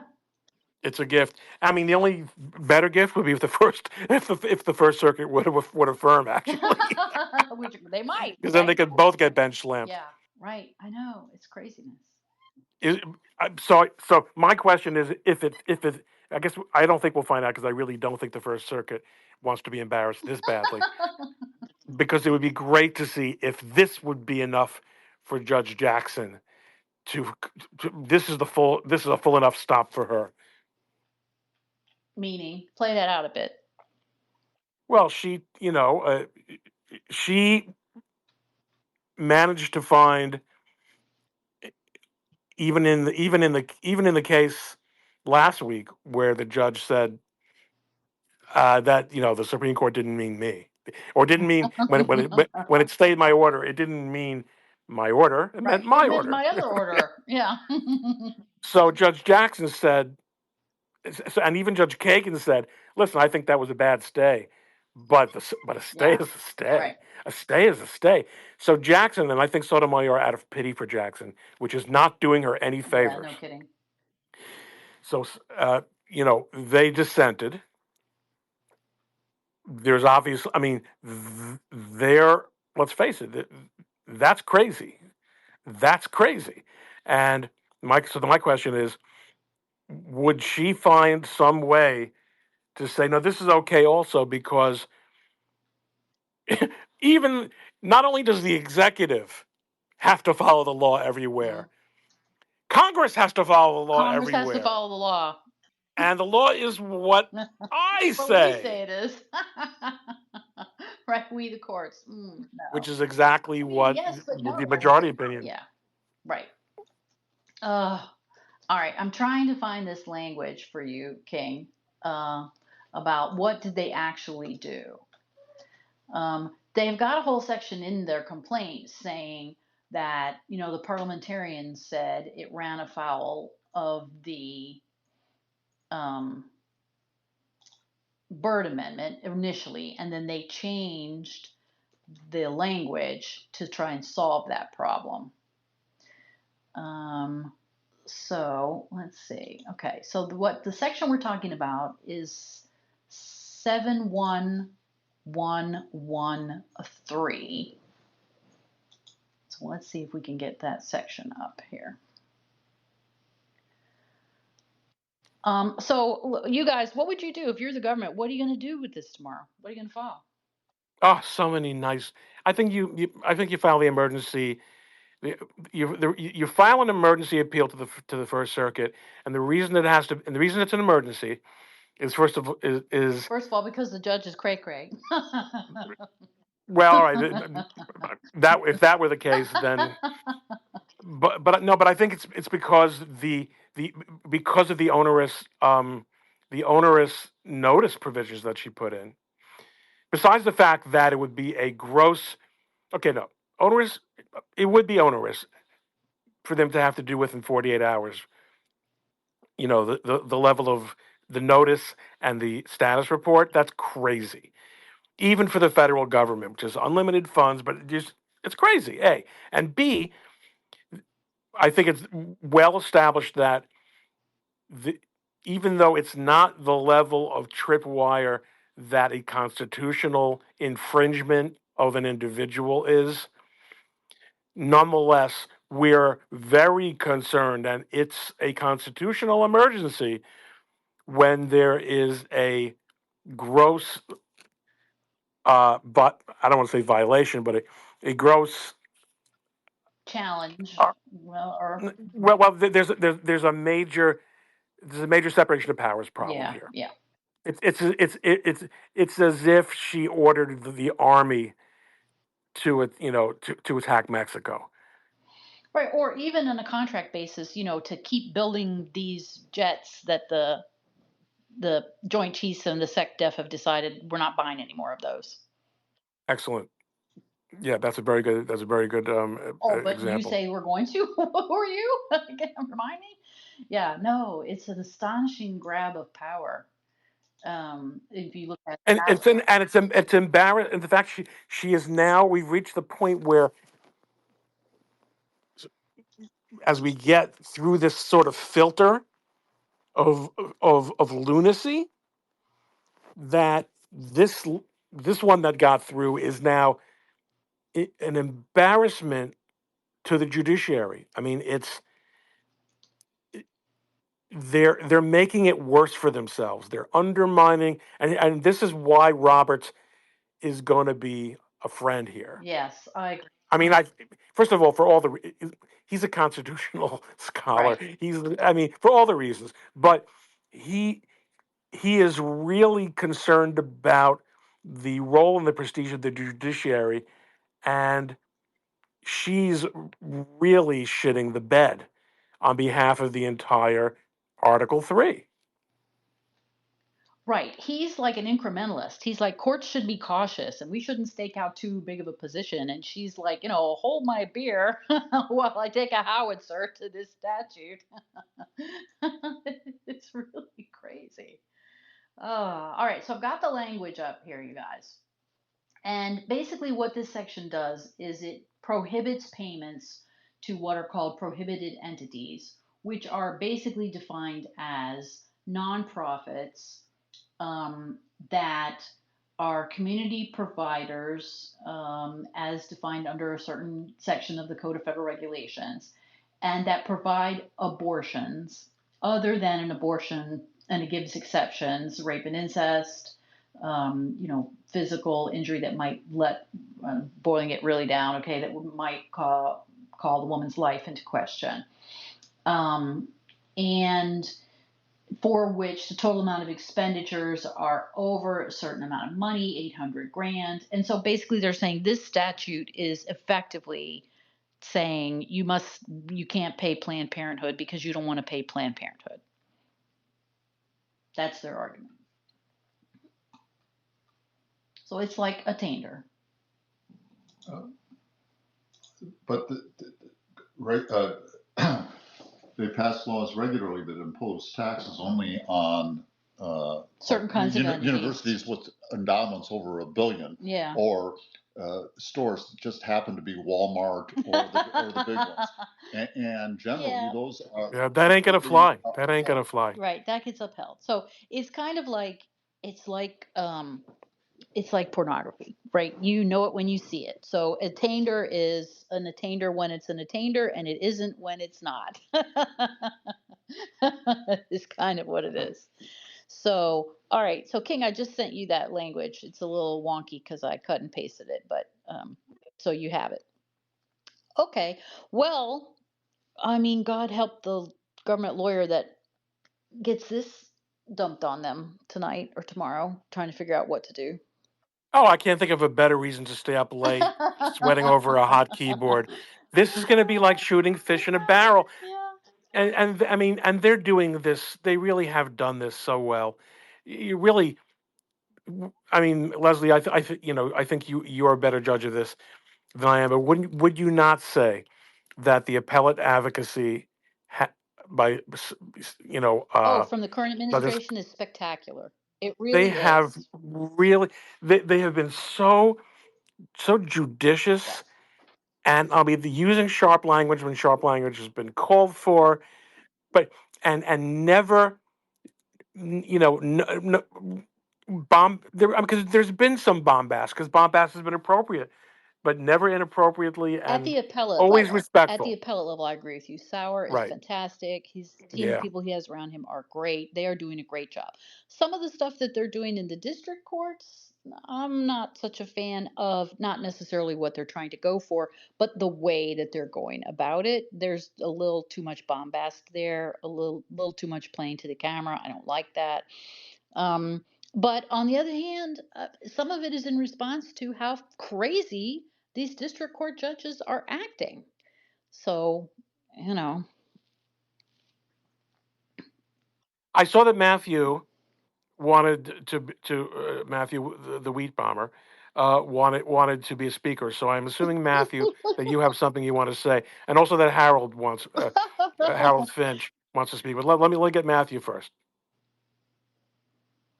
Matthew, are you there?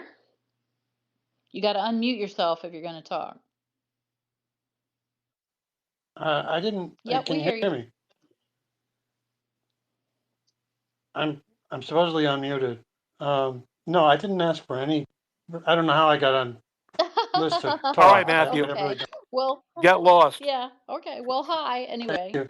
Sorry about that. Yeah. So Ron, so you know, we don't usually take questions from the audience because it's too much. It's just impossible Oh, to really? All manage right, it. but Yeah. all right, but since I promised Harold, and he's an old friend. Oh, well, that's fine. Okay, what do you got to say, Yeah, Harold? what you got? Although he's not a speaker, he's just a listener. Yeah, I just You authorized got him. to let him in. Yeah. His status hasn't changed yet, so we'll let him click through, make that happen. In the meantime, oh, there no, not yet. Um in the meantime, it's just astonishing the I mean, I understand why this judge wanted to move fast on this, but to go down the route of issuing a TRO without even letting the government weigh in on it when that wasn't even asked for by Planned Parenthood, this is a bad look for a judge. Yeah, as we said, I think it's just the third rail of women liberal political sensibility, and and also to not even hint in the order. I mean, listen, if you want to do something crazy, do something crazy, okay, but at least drop something in there that lets us know you've thought about Right. You're really why you're doing offended this. at the First Amendment issue and you think that needs to be immediately put a stop to. Okay, we may not agree with you, but at least we can see where you're coming from. But she doesn't even bother. The order is wide sweeping and has no analysis in it. It's like I said, it is a gift, and I, I hope we make the most of it. I mean, I think it's going to be unremarkable when the First Circuit stays it. I mean, what's not happening in these cases is like the courts are not getting the message. I think that they've got to conduct themselves differently. Right. Some are, some aren't. Some are, some aren't. Right. But again, someone who's been on the bench for 10 years, it's just mind-boggling to me how Right. how she could make a mistake like this. But I mean, we repeat ourselves. Right. Exactly. Qu- So, when did ex parte TROs, without notice or opportunity to even listen to the other side's argument, when did it become yeah, when did that get the put into the weapon rule? of I don't choice? know the answer to When did it become the weapon of choice? Right. Well, that leads me to my point about this standing order case in Maryland, too, where we're struggling. The courts are struggling with how can you do things quickly, right? And the answer is you have all the power that you need under this rule, as this judge just demonstrated, to do things quickly, right? You don't even have to wait for the other party to get notice if it's an emergency enough, right? Because, of course, we want the district courts to have power to put an immediate stop to something that truly is an emergency, and we don't even have time to wait for to hear from the other side. We're going to give them a chance to be heard quickly within 48 hours, the rule says, right? So that they can still be heard.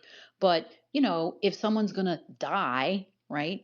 Right. then okay, we want the courts to have the power to act quickly. They have that power, but they somehow have been acting like they don't. That's why they're issuing all of these crazy. Can you explain that a little bit more? Why? How is it that they've been acting like they don't? Well, so in this Maryland case, about, have you seen this? You've been following this about the chief there issued a standing order that whenever. Yes, great. It's a great, and I love. I, I might have missed something, but I think the way the government dealt with it. I don't want to stop you from explaining Go it ahead. because not everyone listening, but I thought they dealt with it very very well by suing the entire bench. Well, we have some problems with that, Ron. So I'll be interested in your perspective on it. But so people understand and to follow through with the idea. So in that case, the district court chief issued a standing order, and that court, because I don't know if you've been there very much, Ron, but they do a lot of standing orders in that particular court about all kind of shit. And so they issued a standing order here that whenever an immigrant habeas case is filed, there is automatically imposed upon filing a 48-hour TRO, basically. Um, and they did this by standing order. It's not a local rule. There's no motions practice. It's just boom. The case gets filed. It's a 48-hour hold. The government cannot send the guy anywhere. Okay. And they're calling their the language is the language of injunction, right? But they're doing this through the administrative practice of a standing order, which in general, the standing orders, especially in that court, are for things like administration. They had a bunch for the COVID, right? Stuff like that. They're orders to keep the housekeeping of the courthouse working correctly. But a few of them, like this one, actually are sort of substantively applicable in every case. This order says it applies to every case that has that kind of designation through the clerk's office. And it's funny because even though I can see why. See, you can see the reason. The reasoning is we're absolutely gonna any judge, like the majority of judges on this court, think we're gonna give you that. We're We're going to gonna give give you it to that you. TRO. Right. Exactly. So why don't we So just so not bother with these we'll pesky save rules? everybody some trouble. But they really, I think they really tipped their hand there. Well, and you can see from what this judge did in Massachusetts, they don't even need to have given themselves this power under a standing order because they have this power under Rule 65. If there really is an emergency, they don't even have to wait for the other side. No, but no, it's not. But my dear, what they've said is we don't want our plaintiffs to have to trouble themselves to ask for Yeah. this Well, you because do have to. you need Yeah. because first of all, which actually that's how it worked out in Massachusetts. They Right. didn't ask They for it. didn't ask for it. Nobody has to ask for it ever. You just file whatever, and now the judges just give you automatic TROs for 2 weeks, Right, right? right. Oh, That is okay. that's Now the standing order is only for 48 hours, not 14 days. A la this Massachusetts judge, um, but and the rule 65 says if you're going to do an emergency TRO like that without notice and commentary from the other side has, which is a special rule, the right to seek to undo the TRO basically. Normally, if you do a TRO and you lose, you don't have this extra thing, oh, I get to come back and ask you to undo it. No, this is a special thing for fairness that's in the rule so that if a TRO gets slapped against you and you haven't even had a chance to comment yet, you get a couple of days to come back and talk the judge out of it. Maybe the situation changes, right? Because this is designed for true emergencies. So the district court has all the power and more, as this judge in Massachusetts just demonstrated, to step in and tell people to stop doing things or keep doing things if there's a true actual emergency. But the dis- and and if the court if you ask the court for that TRO and it issues one, now you can appeal it. right, You can't appeal a standing order. right. Well, this is the difficulty that the government found itself in. So that standing order had been being applied apparently in a bunch of cases in Maryland, but instead of appealing those orders, because they burn off pretty quickly, because it is only for 48 hours, the government has instead sued the entire district court bench and the court itself and the clerk. So I don't know I how. feel left out. Yeah, yeah, me too. So I we talked about this last week, Ron. I don't know if you were listening. We have some sort of like conceptual and procedural questions about whether that's the right way to go. Because why don't you just appeal the cases where it's being imposed? Because it's clearly, I think, going to fall under the theory of it's not moot, even though it's burned off, because this is the kind of thing that will keep happening and can never reach the appellate courts fast enough. So I don't. So I would say in defense of the approach that they took, that it's a very powerful way for them. I mean, I do have a real question about, as you do, about the nature of the relief sought. Right. It's problematic, but it there's a lot to recommend it. One thing to recommend it is that politically it's red meat. Yeah. It gives people what they're really thirsting for, which is some ass kicking. Yes, but that's not supposed to be what we're doing as lawyers. And they've Yeah. sued every single judge on the bench, some of And whom may not even have agreed with that order, none of whom issued it. It's only issued in the chief's name, right? But they're all individually sued. yes, and I suppose they were all individually sued, seeking an injunction against. Well, because every one of them, you're right. It would seem that you could surgically have achieved the same thing By suing the chief. It's, by suing the yeah. chief, And maybe the clerk, right? So, because it directs the clerk to do this. and really anyone else acting in concert with them would be covered under the injunction rule. Right. So that's the knock on the approach they took, Yeah, was it's kind suing of the a whole bench. stunt. It's kind of a But stunt. Yeah. but you know what else? This maybe goes back to what I said before. What that standing order, let's put it this way: chief judges are chief judges, but if all the members of the district court there were to say to the chief judge, what the, this is what you want to publish tomorrow on the website as a standing order? Right. Yeah. This is bullshit. We can't do that. Right. They didn't do No, that. or if they did, not enough of them slowed it down, right? So, yeah. So it's a, in a little bit less politicized vein, it is a cry for help. I Oh, mean, ultimate. It is. It's a way. It's a. It, the Department of Justice is saying the courts are have run off the rails, yes. Oh, and yeah. we need to run off the rails, I suppose. And no, because Yeah. are we always going to be? I mean, this is the knock us lawyers are getting all the time. Most of us, especially those who actually practice law, uh, we are always trying to find that front door to go through Well, to do, got to fix things that have gone wrong. last week I was on that side. I didn't think this was the proper Yeah. procedure, but I read the government's motion and Steve had the same argument reaction. today. He now is And like, well, maybe this is actually fine with the exception of you don't have to name every judge. well, guess what they cited? The government cited as the number one authority for doing it the way they did Mhm. it was a case brought by, in his official capacity, Sheldon Whitehouse as U.S. Attorney in somewhere in Pennsylvania back in the Rhode Island. 90s, Rhode Island, Steve says. Rhode Yeah. Island. Uh, It's so, a First Circuit case, is it not?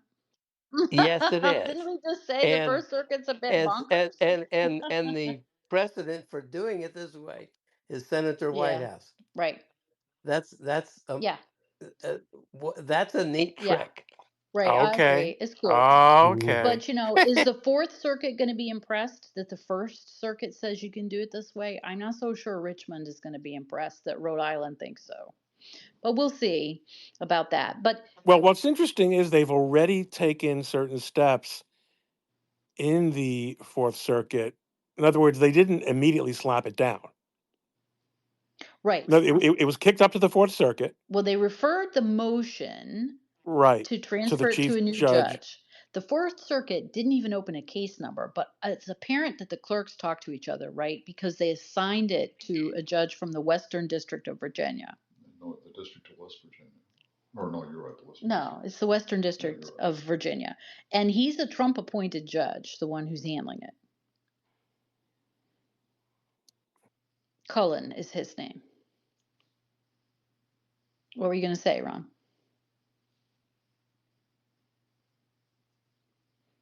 Ron, did we lose you? Oh no. King, can you hear me? Can you Yes. hear Ron? Oh. No. Oh. Ron, unmute yourself. Maybe Ron can't hear me.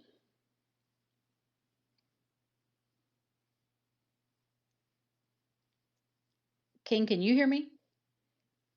Okay, Yes, I I'm going to can. keep going. Hopefully, Ron will straighten himself out. Um, Ron, if you can hear me, sometimes it does this, and you have to take yourself out and put yourself back in again in order to be heard and have people hear you. So anyway, so the judge that's going to be handling this standing order case in Maryland is a judge who was appointed by President Trump in his first term at the very end, I think. Um, and he was the U.S. attorney Trump appointed from 2018 to 2020 in the western part of Virginia. And so he's now got the case because obviously no judge in Maryland could hear that case because they're all sued as part of the case. And the other thing that happened is that Paul Clement's law firm is now representing the judges. King, did you see this?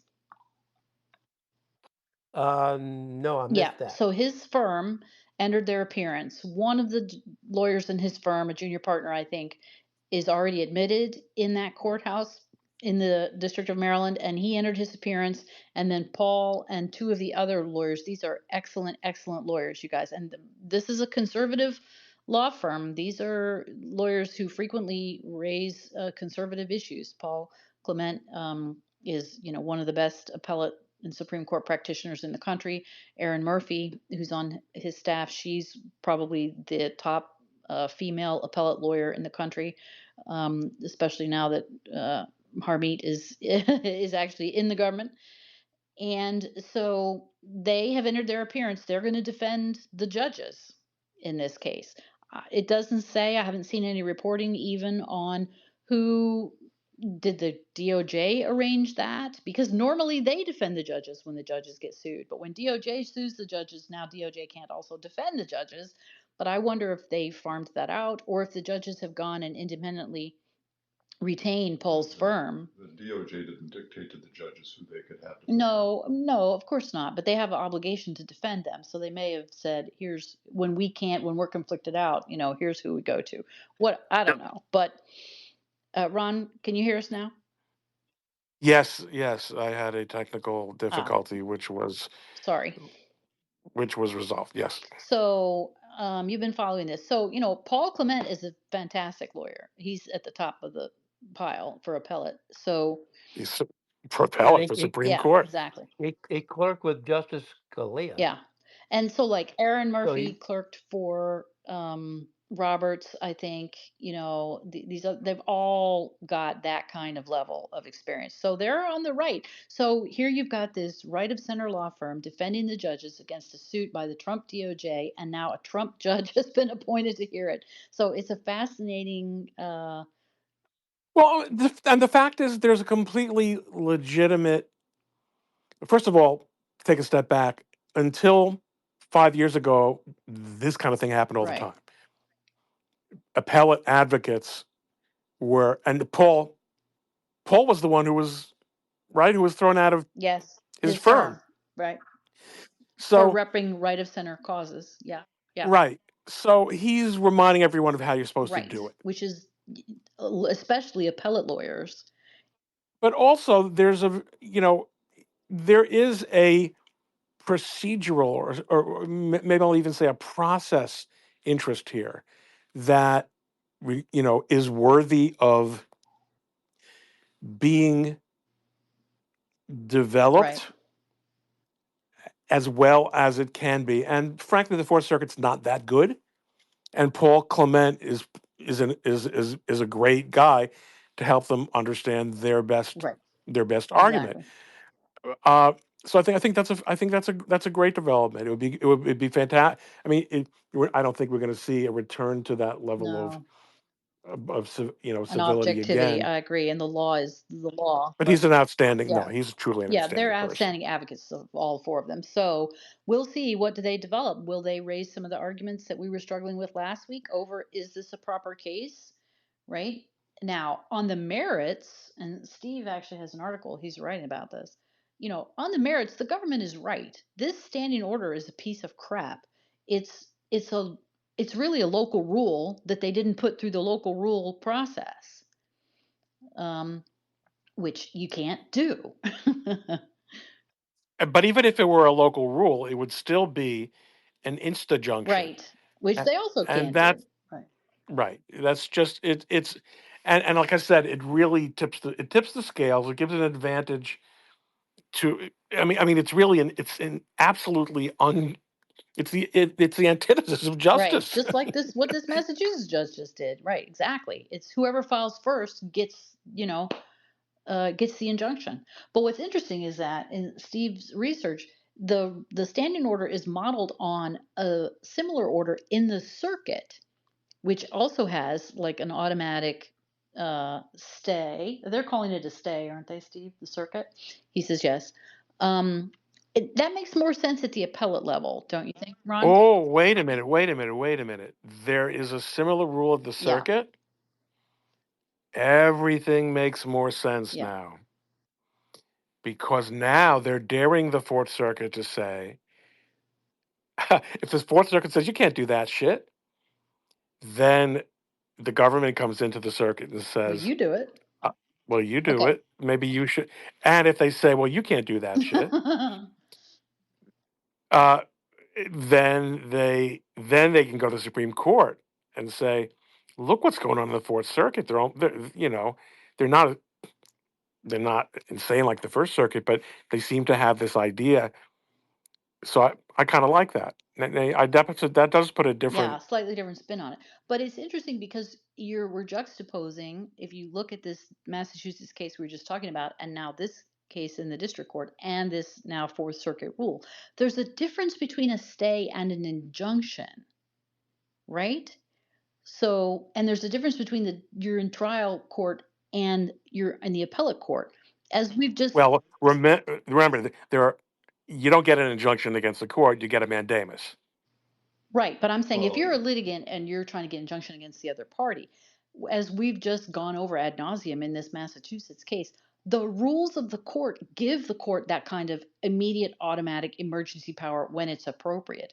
Why do they need stays on top of that?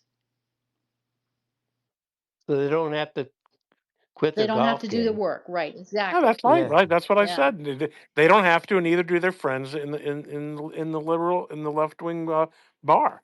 But it is so, and it's not not only does it tip their hand as to their inclination on these cases, but and then not only is it a real lack of just Fairness. basic Yeah.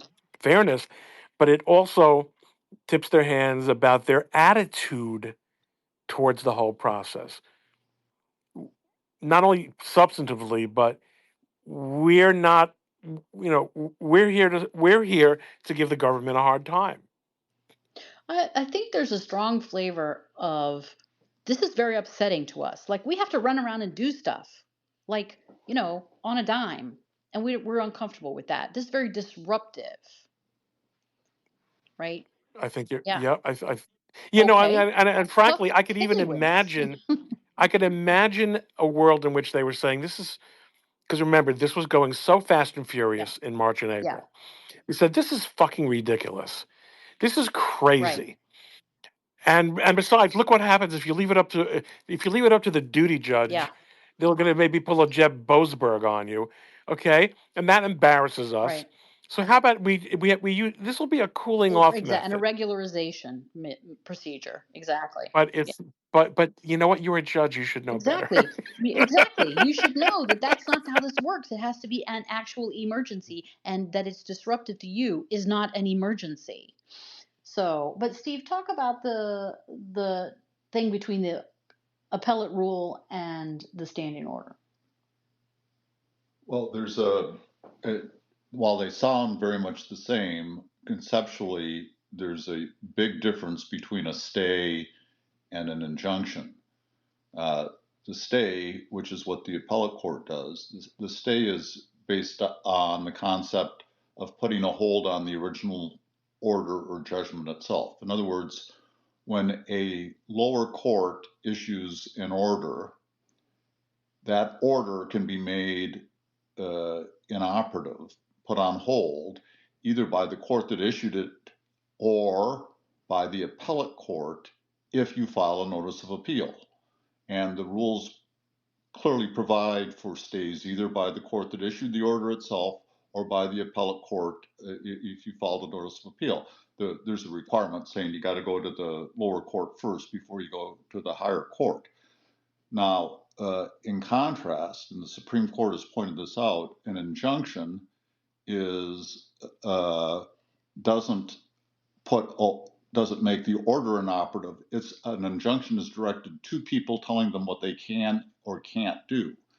And so the Fourth Circuit, with its Standing order. standing order, which affects a stay, is exercising authority that it clearly has, saying whenever we get in one of these immigration cases, thing on a removal, there's a 14-day stay so that we can take so that we can get the briefing and take a preliminary look and see what we're going to do. That's all clearly within their authority. While it looks very much the same from the surface, for the district court to be doing the same thing, it is different because what the district court is doing, it's dealing with habeas, which is a collateral attack. It's not a direct appeal. And so there is no authority for the District of Maryland to be staying any order issued by an immigration court or some other court that it's now looking at collaterally. And the district court actually recognized that because it didn't say that it was opposing a stay. It said instead, we're going to enjoin the government for 48 hours from doing anything to effectuate the removal. So while it sounds like it's the same thing, legally it's completely different, and the Fourth Circuit has authority to do what it did, whereas the District of Maryland lacks the authority to do what it did. What do you guys think? I agree, but those smart lawyers representing the judges may tear into the whole theory that the judges can be enjoined by the United States of America. It it's not a case in controversy as contemplated by the. Oh, but it is a case of controversy. I disagree with you there, King. This Well, I think it's not because it's it's an attack against the institution of the judiciary, and based on separation of powers, the executive doesn't have the right to do that. They have to do it in the context of a case in controversy involving Them as a party. Yeah. litigants. that's not but except that's not what the law is. There's a Supreme Otherwise, Court you're right. there's a You're Supreme right Court there. decision called Frazier v. Beebe that involves a lawyer who wanted to challenge a local rule. It was a local rule governing admission to the bar, but it's nonetheless a local rule. And so he ended up, he tried initially to do it through mandamus. Fifth Circuit didn't like mandamus. They sent it back. And it came up basically as a straight out attack against He just filed a suit against against. the judge. He named the judges, and that went to the Supreme Court, and the Supreme Court ultimately said the local rule didn't pass muster. So, in terms of attacking a local rule through a lawsuit, that's a case in controversy. I don't think there's really any question about it. Same thing in a First Circuit decision called Stern, which the government actually cites in its complaint in the District of Maryland thing we're talking about. I read that today and was not aware of that case law. Yeah. So It you seems you wrong on its probably face, but there is some precedent, and it's yeah. the Supreme Court case, so okay. But it doesn't seem right Uh, that you sue the whole bench. last week, King, when you said it, I thought I was in agreement with you. I only say this after I actually dug into the law and find, yeah, no, there's no case or controversy issue. It's a case or controversy. I also think that it's entirely possible to issue injunctive or prospective relief against a federal judge. Indeed, there's case law from the Supreme Court saying that the immunity that normally applies, official immunity, does not apply when you're seeking prospective relief against a judge. So those things that sort of looked on the surface like they were going to be problems turn out not to be problems. I think that the really striking thing here, which has already been talked about, is the fact that you name all of the judges on the court as defendants. And as Ron termed it, red meat, that's red meat politically. I think that's a very apt description. Um, but it seems very strange to us as lawyers, and it's completely at odds with the mandamus practice, because if you look at the federal rules of appellate procedure, they were amended 30 years ago, back in 1996, to direct that when you seek mandamus against a judge or a court for having exceeded its authority, you do not name the judge as a defendant. That's in the federal rules of appellate procedure now. And the explanation in the advisory committee notes was basically they wanted, look, this is you don't have a beef with that judge personally. You Yeah. just don't like the ruling. Well, that's no different than any other appeal. And so we don't like the tone of making the judge a litigant in Yeah. this. And so we're going to take that out of there. And yet here they're going completely against that. And of course that grabs attention big time because that's what the media has seized on. Yeah. Yeah. Who pays for the defense? Normally, when a judge or a magistrate is sued, the DOJ defends them. So, I had a funny case where in the EDVA, in front of Judge Ellis.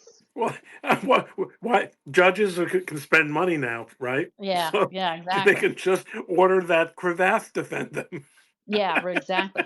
So I had this case in the EDVA in front of Judge Ellis where the law firm I was at the time was suing to get records that were sealed on the docket. This is back when the government after 9/11 was going after various charities or so-called charities. And so there was a lot of stuff that was being sealed on the docket. And in the Fourth Circuit, there's excellent law that basically says if a judge is going to seal the docket, he or she better have a really goddamn good reason because the public is entitled to Ah, see what's on the what a docket. joke!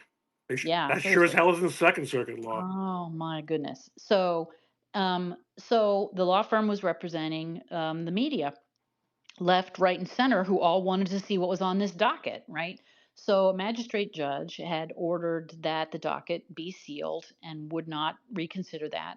And so, on behalf of these clients, we sued that magistrate judge, and the DOJ Civil Division of the U.S. Attorney's Office, Civil Section, showed up to defend that magistrate. So we trundle into court, and I'm in on this case because I was admitted in Virginia and I was a litigation lawyer at the firm. The partner, I was not a partner at the firm, but the partner of the firm was a media expert lawyer. And so he and I went down together. He wasn't licensed in Virginia, so he needed a Virginia lawyer and he needed a litigator. So we went together and we show up and we are suing, right? So we go in there and the government lawyers are all sitting at the plaintiff's table. And I was like, guys, you're at our table. You're gonna have to move your stuff. And oh, they were all in a huff. They were oh so offended. We're the government. We always sit at the table as closest to the jury. We're not at the wrong table. But wait a And minute, I said, well, isn't there aren't there isn't there a civil division of the Justice Department that that handle defends them, right? I know. right? That's So, but oh no, no, no, they just couldn't. I was just so wrong about this. So I started to argue with them, and the partner who was with me, who was not a litigator, was like, "Let's not make an issue about oh that. no, he's so Let's just wrong. leave it alone." And I'm like, "You don't understand. We're in the Eastern District of Virginia. It is not the Virginia way to sit at the wrong tables." Right? Judge Ellis is not going to be okay with that. But this partner, he outranked me. He was like, I don't want to make an issue out of this. Let's leave it alone. So I said, all right. So we sat there. Case got called. Judge Ellis comes out on the bench and he says, ladies and gentlemen, before we proceed, I would like to know why you all are at the wrong tables. That sounds like Judge And Ellis. I do know him. oh man, he was not amused, right? He made us get up and switch tables. And as we passed by, I told those guys, I told you so. So, but this is, how the government is sometimes. So, you know, in that case, we were suing the magistrate and we named her, but we were still in the trial court, right? And again, it wasn't personal, right? It was just her order that we were challenging. So, but we didn't sue every district judge and every magistrate judge who were all engaging in that same So do they practice. explain in their papers that they subsequently filed why they did that? The I government? don't think so.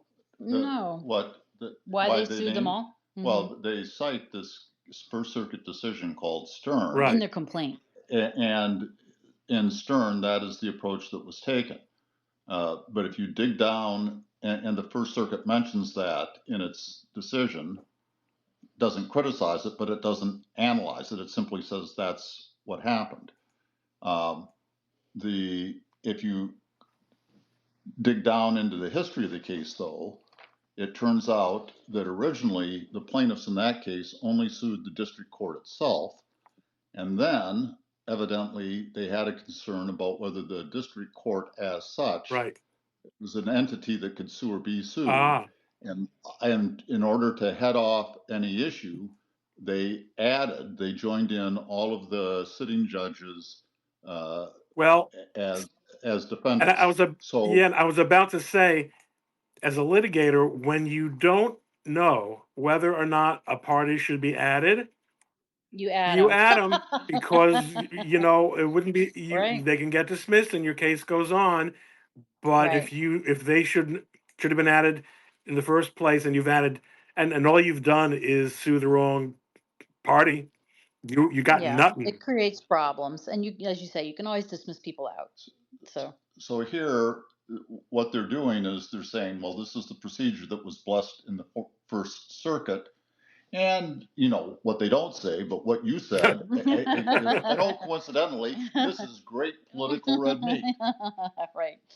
Yeah. So, but it raises this question that I keep coming around to, which is okay, the appellate courts, it makes sense that they have rules that say we're going to stay this Right. temporarily That's while right. we get It's not briefing. exactly the same. That's right. No, it isn't. But why does the district court need to do that? And as this judge in Massachusetts proved today, they don't need the authority.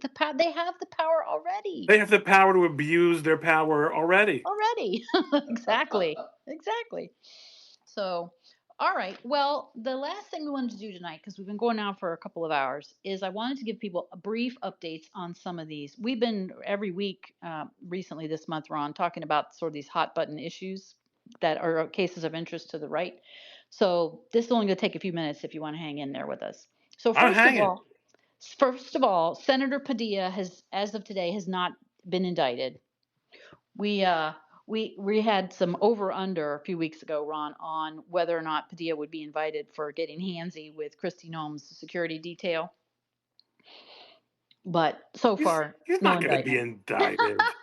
Ship Ship was sure he was going to be indicted. I was not so sure. Nah, But as of today, that hasn't happened. So that's not in fine. this life. Yeah. Nah. Okay, next case is Congresswoman MacGyver's Oh, case in New can I just Jersey. point out though, Leslie, Yeah. that's not a neutral outcome because he's Yes. not being indicted, but neither is the FBI. Neither are the security people being fired or presumably sued. Right. In Yeah. other words, That, you as a senator, you're a senator. I don't really have a gigantic problem with saying that you're going to be treated differently, but you you will be arrested. You'll be right. arrested. I think I'm fine with that too. Right.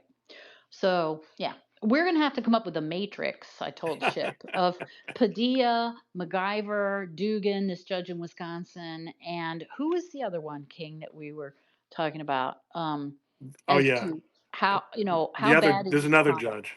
Yeah, there's another public official who is doing the same stuff. So we're already talking about Judge Dugan's case when Ship was here. So now Congresswoman MacGyver, her case is in New Jersey. We talked about this last week. They were going to issue some kind of a continuance, and this is for purposes of the Speedy Trial Act. And they finally got around to filing that. So the judge excluded from the Speedy Trial Act time from June 30th to August 15th. This means that the time doesn't count against the 70 days that you're supposed to be brought to trial.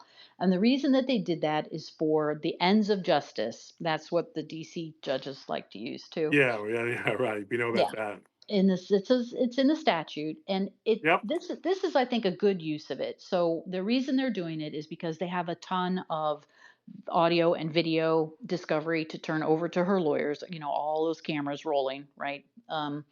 Recording them interfering with the ICE folks. And so the judge has said that they don't have to file motions until August 15th, but they need to review all of that discovery first. So he's giving them time to do that. The government was supposed to turn that discovery over to them on the 3rd. So I put a pin in that because we probably should start to see the motions practice in her case then starting in the middle of next month.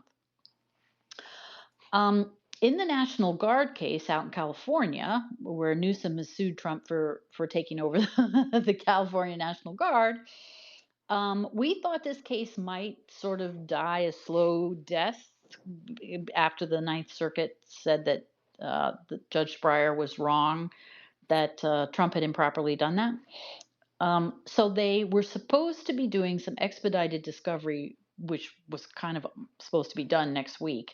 And now instead, they have filed, and the judge has approved, a joint motion to extend deadlines. They're still trying to work out who they're going to depose, and there's more briefings on the preliminary injunction, but only on the issue of posse comitatus. So this is looking a lot to me like we're kicking this can down the road, and Yeah. we might do that again. And this case is probably gonna And maybe eventually trail off. Breyer dies. Yes, exactly. Something happens where we don't want to do this anymore, so we're gonna go home. But probably Breyer will issue another preliminary injunction if California insists on getting it. So we'll see. Okay, let's see. But there's no hearing set on that. He held a hearing, Judge Breyer, on June 20th. So I think it's only going to be supplemental briefing.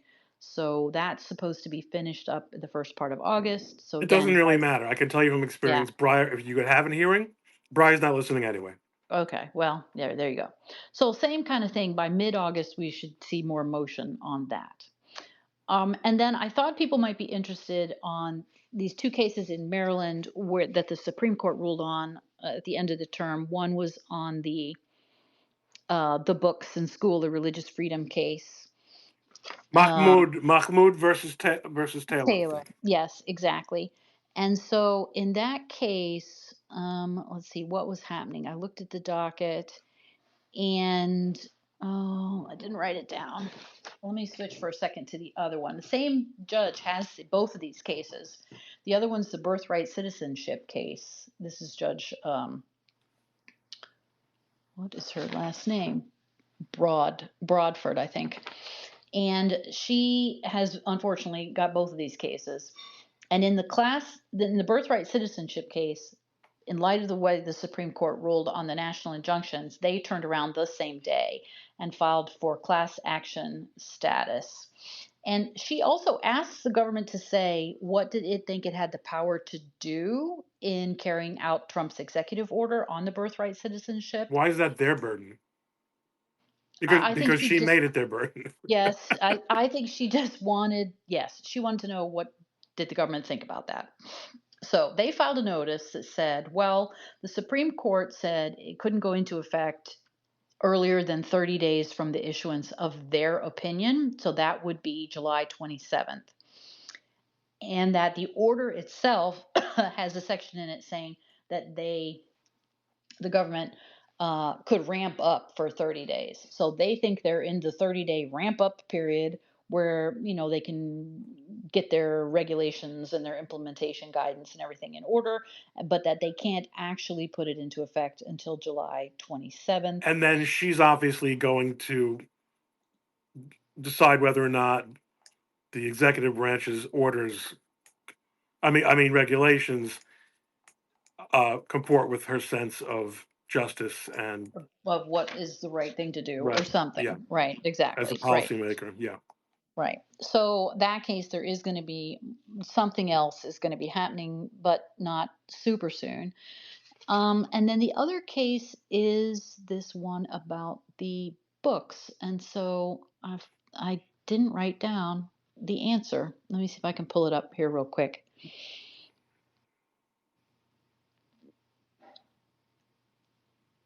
King, why don't you can you pick up the ball here for a minute while I am trying to find this? Um, remind me what the books are about. Oh, it's about, the same-sex relationships, and you don't have to talk about that. If I was, Well, I can brief the case for you because I actually I wrote about it a little bit. If you want, King. Yes, Yeah. please. So there was. It's actually it's oh no, Ron, we're losing you. Ron, I can't hear you at all.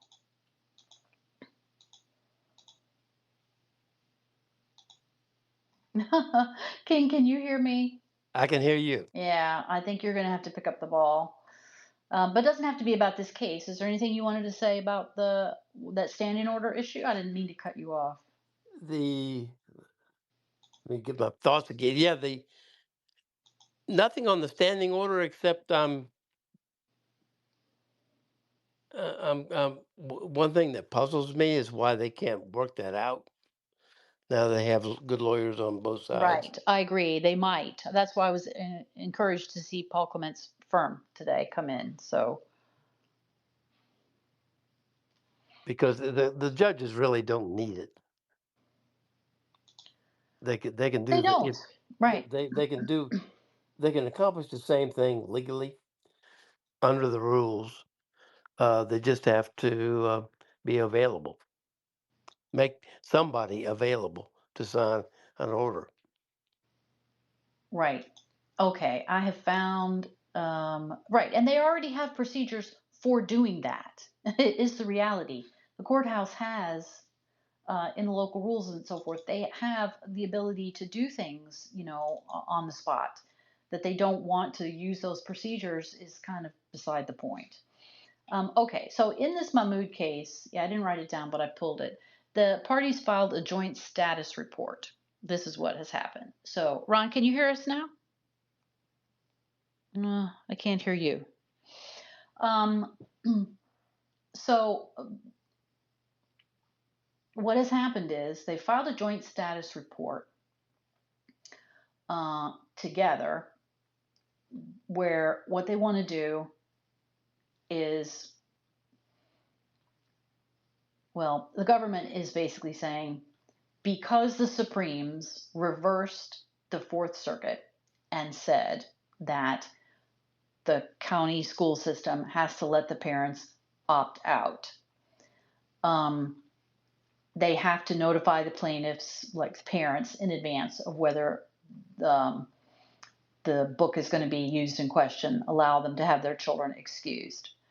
So the joint parties are telling Judge Boardman that the Supreme Court informed the circuit that its judgment, the Supreme Court's judgment, will issue pursuant to Supreme Court Rule 45. So a little bit of time has to go by. Once when the Supreme Court issues its opinions, there's a little bit more time before the technical judgment or mandate goes back to the appellate court. And so what they're saying is that even though the Supreme Court decided this case in June, it's going to be a little while until it actually makes its way back to the appellate court, the Fourth Circuit. Then they say once the Fourth Circuit has addressed what the Supreme Court said in their opinion, then they're going to meet and confer and then get back to the court again for a joint stipulation for preliminary injunction and a schedule for further proceedings or other filings consistent with the Supreme Court's opinion. So this is the same kind of thing. It's like kicking the can down the road. But I think Judge Boardman wanted to find out from the parties at this stage, what is it you think we're going to be doing with this case? Because one option would have been that they get rid of the case somehow. But that's not what's going to happen. They are telling the judge they're going to wait for the normal process for the case to move back down from the Supreme Court to the Court of Appeals and back down to her. And then they're going to decide what it is that they want to do. So for both of these cases in Maryland, the birthright citizenship case and this case about religious freedom and the books in an elementary school that deal with various sexual topics, there is going to be more stuff happening, but again, it's not going to be super soon. So, Question: what's left to happen there other than to come up with a viable opt-out right that the parents can exercise? I think that's going to be the main thing they're going to have to do, which is what is the language that the court is going to issue to the school system, right? To tell them what it is that they have to do and or what they cannot do. So the battle is probably going to end up being over that language. But And we're talking about the right on religious grounds yes, to opt out of the LBGQT right. education they were given. Materials, yeah. Yes, and that's going to raise the issue that we talked about last week, which is Ron, I just sent you a co-host request, so check your thing there. That is it going to be limited to parents who assert that ground, right? That basis, or not? Ron, can you hear me now? I can. Yep. Yeah, Sorry sorry about about that. that. You know, Ship has to do that often. He has to drop off and come back in again because there's some wonky thing with the spaces. So, did you hear what I was saying about this religious rights case in Maryland? So, they basically told the court when you get the mandate back from the Fourth Circuit, we'll all reconvene and decide what to do. But they are going to have to enter some kind of a preliminary injunction based on what the Supremes did, right? So, Against the school board. right, exactly. And then you weren't with us last week, but last week we talked about how this case is based on religious freedom, Yes, assertion of religious and protection. and I think what's really important here, first of all, practical lawyering, practical Supreme Court lawyering. Mahmoud was the perfect party Yeah, to be the appellate here.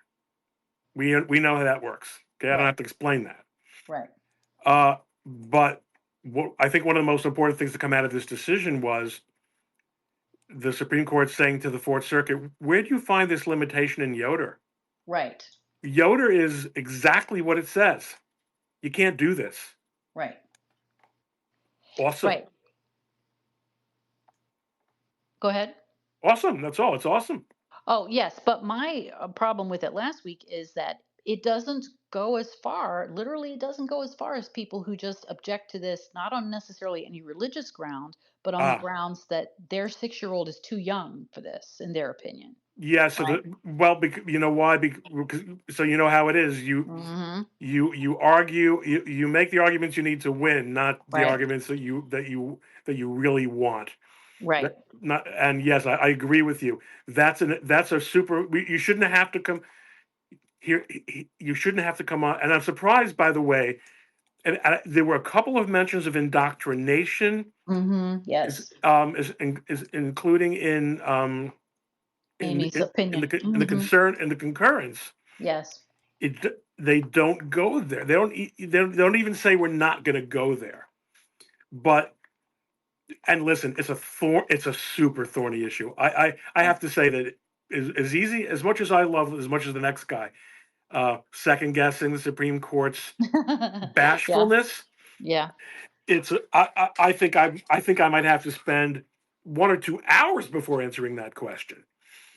I'm being facetious. It's Right. really hard. It's a really hard question. When is it indoctrination, even if on a non-theological basis? What if Yes. you're that that non-believer or agnostic person Right. who nonetheless doesn't want their kids exposed to any sexuality talk? At up to a certain age, that because you think your first, second, and third graders are too young. Right. That's what I would think. Yeah. So, and so the battle here may be, what is the language of the injunction to the school board going to say that they have to permit parents to be able to do? Well, so I think it's going to not be that hard because I think what they're going to require, and it's going to be a very unsatisfactory outcome, Yes. is that the opt-in provision be returned. The original opt-out, I'm sorry, that the opt-out Hmm. be put back in place Right. because And the reason they were so bent out of shape about it is because a lot of people were opting out not on religious grounds, but on other grounds. right That's and why they shut it down. right and that's well that's the beauty so maybe we're Hmm. answering our own question Hmm. because what's going to happen then is because we know there's this big no in freedom of religion cases. The courts won't inquire with respect to the sincerity of Hmm. anyone's assertion of religious faith, which we know as a matter of common sense of being thinking people is obviously going to be abused right and left. Yeah. But it might keep us out of the weeds in a case like this because Right. it's sort of a what is it again? Don't ask, don't tell. Right, exactly, kind of situation. But is the school board going to take the position based on the legal theory in this case that no, you have to assert a religious ground because we're just not going to let people do this unless it is on religious grounds because that's what you litigated it on. I'd be surprised. I think Yeah. this was a loss. It's an embarrassing loss. Remember, thousands of families opted out, Yes. meaning this was not this is not some small minority. There's a real constituency for this outcome. Right. So the easiest way for the school board to just get out of this is to say, okay. Right. You want to opt But out, it's you can opt Montgomery out. County, Maryland. I'm not sure that they're going to be able to do that. It's a hugely liberal county. So, Yeah, we'll see. but if the objections are coming from Muslims, that's almost Well, like being a transsexual. You can good grief. Yeah. I mean, that the law and the culture has changed so much in my lifetime astonishes me because, I remember growing up out in Western Maryland, and this was, in the late 70s and in the 80s. You could opt out of any discussion about sex, period. Even basic biological reproduction. Your parents had to be notified that that was being taught and could remove you from that if they wanted to. That's not that long ago. no, it's a little listen, that's one of the many reasons my children did not go to public school. Public school, right? Exactly. Exactly. So that's the situation there. And then going back for a minute to the birthright citizenship cases, these folks, as the very same day that the Supremes issued their opinion on the national injunctions, they filed an amended complaint to. They filed the paperwork, including a complaint that they needed to try to get a class certification, and they've asked for another TRO to cover the members of the class. And so they're still in the process of briefing that today the government opposed that, and then the other side will have a chance to file a reply. So I would say sometime in the next few weeks we might see another ruling for a TRO, but in the class actions um, scenario, which is of course what Justice Alito was worried about. Yeah, he's right to And be. So listen, he, he's right. He was right to be worried about it, but it yeah, wasn't really in front of the court. right, it wasn't. Yeah, And if they have to, if they're gonna, if these judges are gonna suddenly have to listen, they have never really been all that good with Rule 23. right. Yeah. Which for people who are listening is the class action rule, right? They don't. Nobody understands it except the lawyers that do it all the time. Is the truth. And I had very little experience with class actions in my work, Yeah. but And I have none. King, do you have any?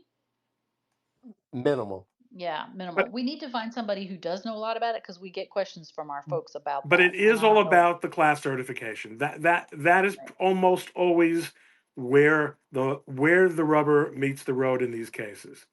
right, right. And then once you get that class, then the issue about the injunctions is gonna look very different from the one that was just decided. So, which is what Alito was talking about.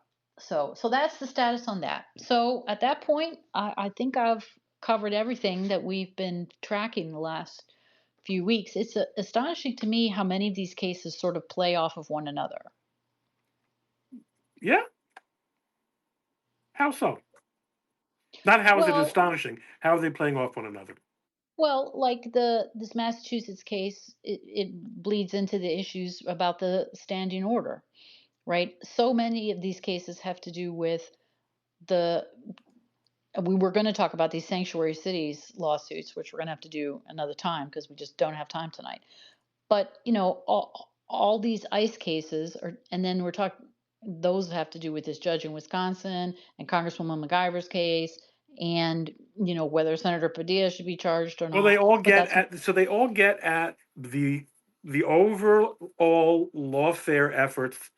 yes, Look, when Democrats started losing at the polls outside of major cities, right, they shifted their emphasis on affecting policy to the courts, right, and exactly, they have used under very creative theories, but they didn't have to be good. They just had to be creative. Uh, they found many ways to get what they want, and now this is an effort, and just as much of what was in the big beautiful bill has also been an effort to unwind changes that have been profoundly anti-democratic in policy, and that have been taken either that have taken place either as a result of judicial approval of either approval or neglect of various kinds of policies, or alternatively that have been the result of a real contemptuous attitude towards federal law and federal oh, and the prerogatives of the federal supremacy. executive, Yeah, right? Yeah, exactly, right. Because one way or another, almost all these cases touch on immigration, either directly or indirectly. It's really astonishing when you look at it that this is what the courts are doing, especially when you realize that they're not supposed to be doing too much in the field of yeah, immigration. and by fighting by fighting these fights the way they're fighting them, and I guess they don't have a choice, Mm, given that it's an existential threat not to yes, democracy, but from democracy. right, exactly. Oh, that's good. You can So save that one. That's good. we'll clip that. Yeah. So the one case that sort of isn't related to any of that, which we were going to talk about tonight, but now we're not, because for one thing, it's too late, and for another thing, we really need Ship for this, is the Diddy Haha. prosecution. We were going to go over the sentencing stuff that's coming with that. So, and also try to help people understand why did the verdict end up looking the way that it did? Because that was totally predictable. Um, from a federal prosecution on these kinds of facts. I expected those Mann Act counts to hold up, and they did. That's what he got convicted of. But the rest of it, I thought would fall apart, and it did. So we wanted to help people kind of understand how that is. So when we have Ship next week, we'll talk Well, about you that. know me, I'm always happy to have Ship Yeah. around. We're buddies. Yeah. Well, and he and I can go back and forth on the guidelines because that's really, for sentencing purposes, it's really going to get into wonky weeds about the sentencing guidelines. So that'll be fun, a fun discussion. So I that's all I wanted to bring up today, you guys. Only 2 hours and 40 minutes Woo! later. But you guys got any closing words, King Ron of Wisdom? None here. I'm just want everyone to appreciate, and I think you do, how fortunate we are that so much has in fact gone right, Mm, and not to focus on really marginal issues like yeah. Epstein. Okay, Right. we're Yeah. talking about really existential stuff here. If you'll just stipulate that there are, you know, there was an intelligence component to the Epstein cover up, which I think it's hard to imagine it wasn't, even though the White House has denied it, or the Justice Department has denied it. Whatever the hell the reasons were, and I understand something stinks and there's something terrible happened and all the things, to knock the administration, especially as a whole, and even I think Pam Bondi. This is all this stuff we're talking about, all this activism on the litigation front, on the constitutional law front. That's Pam Bondi, folks. How fast we forget. Okay, so the Epstein, guess it turns out the Epstein stuff is really problematic in a million ways. Yeah, that's true. But you don't throw the baby out with the bathwater. Look what's going on here. Well, Look what we're winning. you're never gonna get everything, and if that's your test, you're a fool. So So sorry. those are my parting words on that. Yeah. And of course, we know that, as you know, obviously I'm also with the Mossad, so of course I'm trying to help cover up Epstein. You know, Right. right? Of Yeah, course, no, that's I me. know. There's a lot of that craziness going on. So, well, okay. So Ron, just to let you know, because you weren't on at the beginning, I don't think. No, I wasn't. And then I'll say goodnight. But King has been going to town on the JFK files, and so on Wednesday we're going to do one of these. It's going to be a three-part series with him, me interviewing him about what he makes of the JFK stuff and what's really going on with that and his conclusions that he draws. So if you're at all Cool. interested in that, then come and have a listen. Thanks so much. All Thanks right. to everyone for All tuning in right. and joining us, and thank you for the letting me just drop in as you have. You're always welcome, Ron. Well, We that love is to very hear from kind you. of you. Yeah. All Thank you. right. Good night, guys. Good night, everybody. Good night, everyone.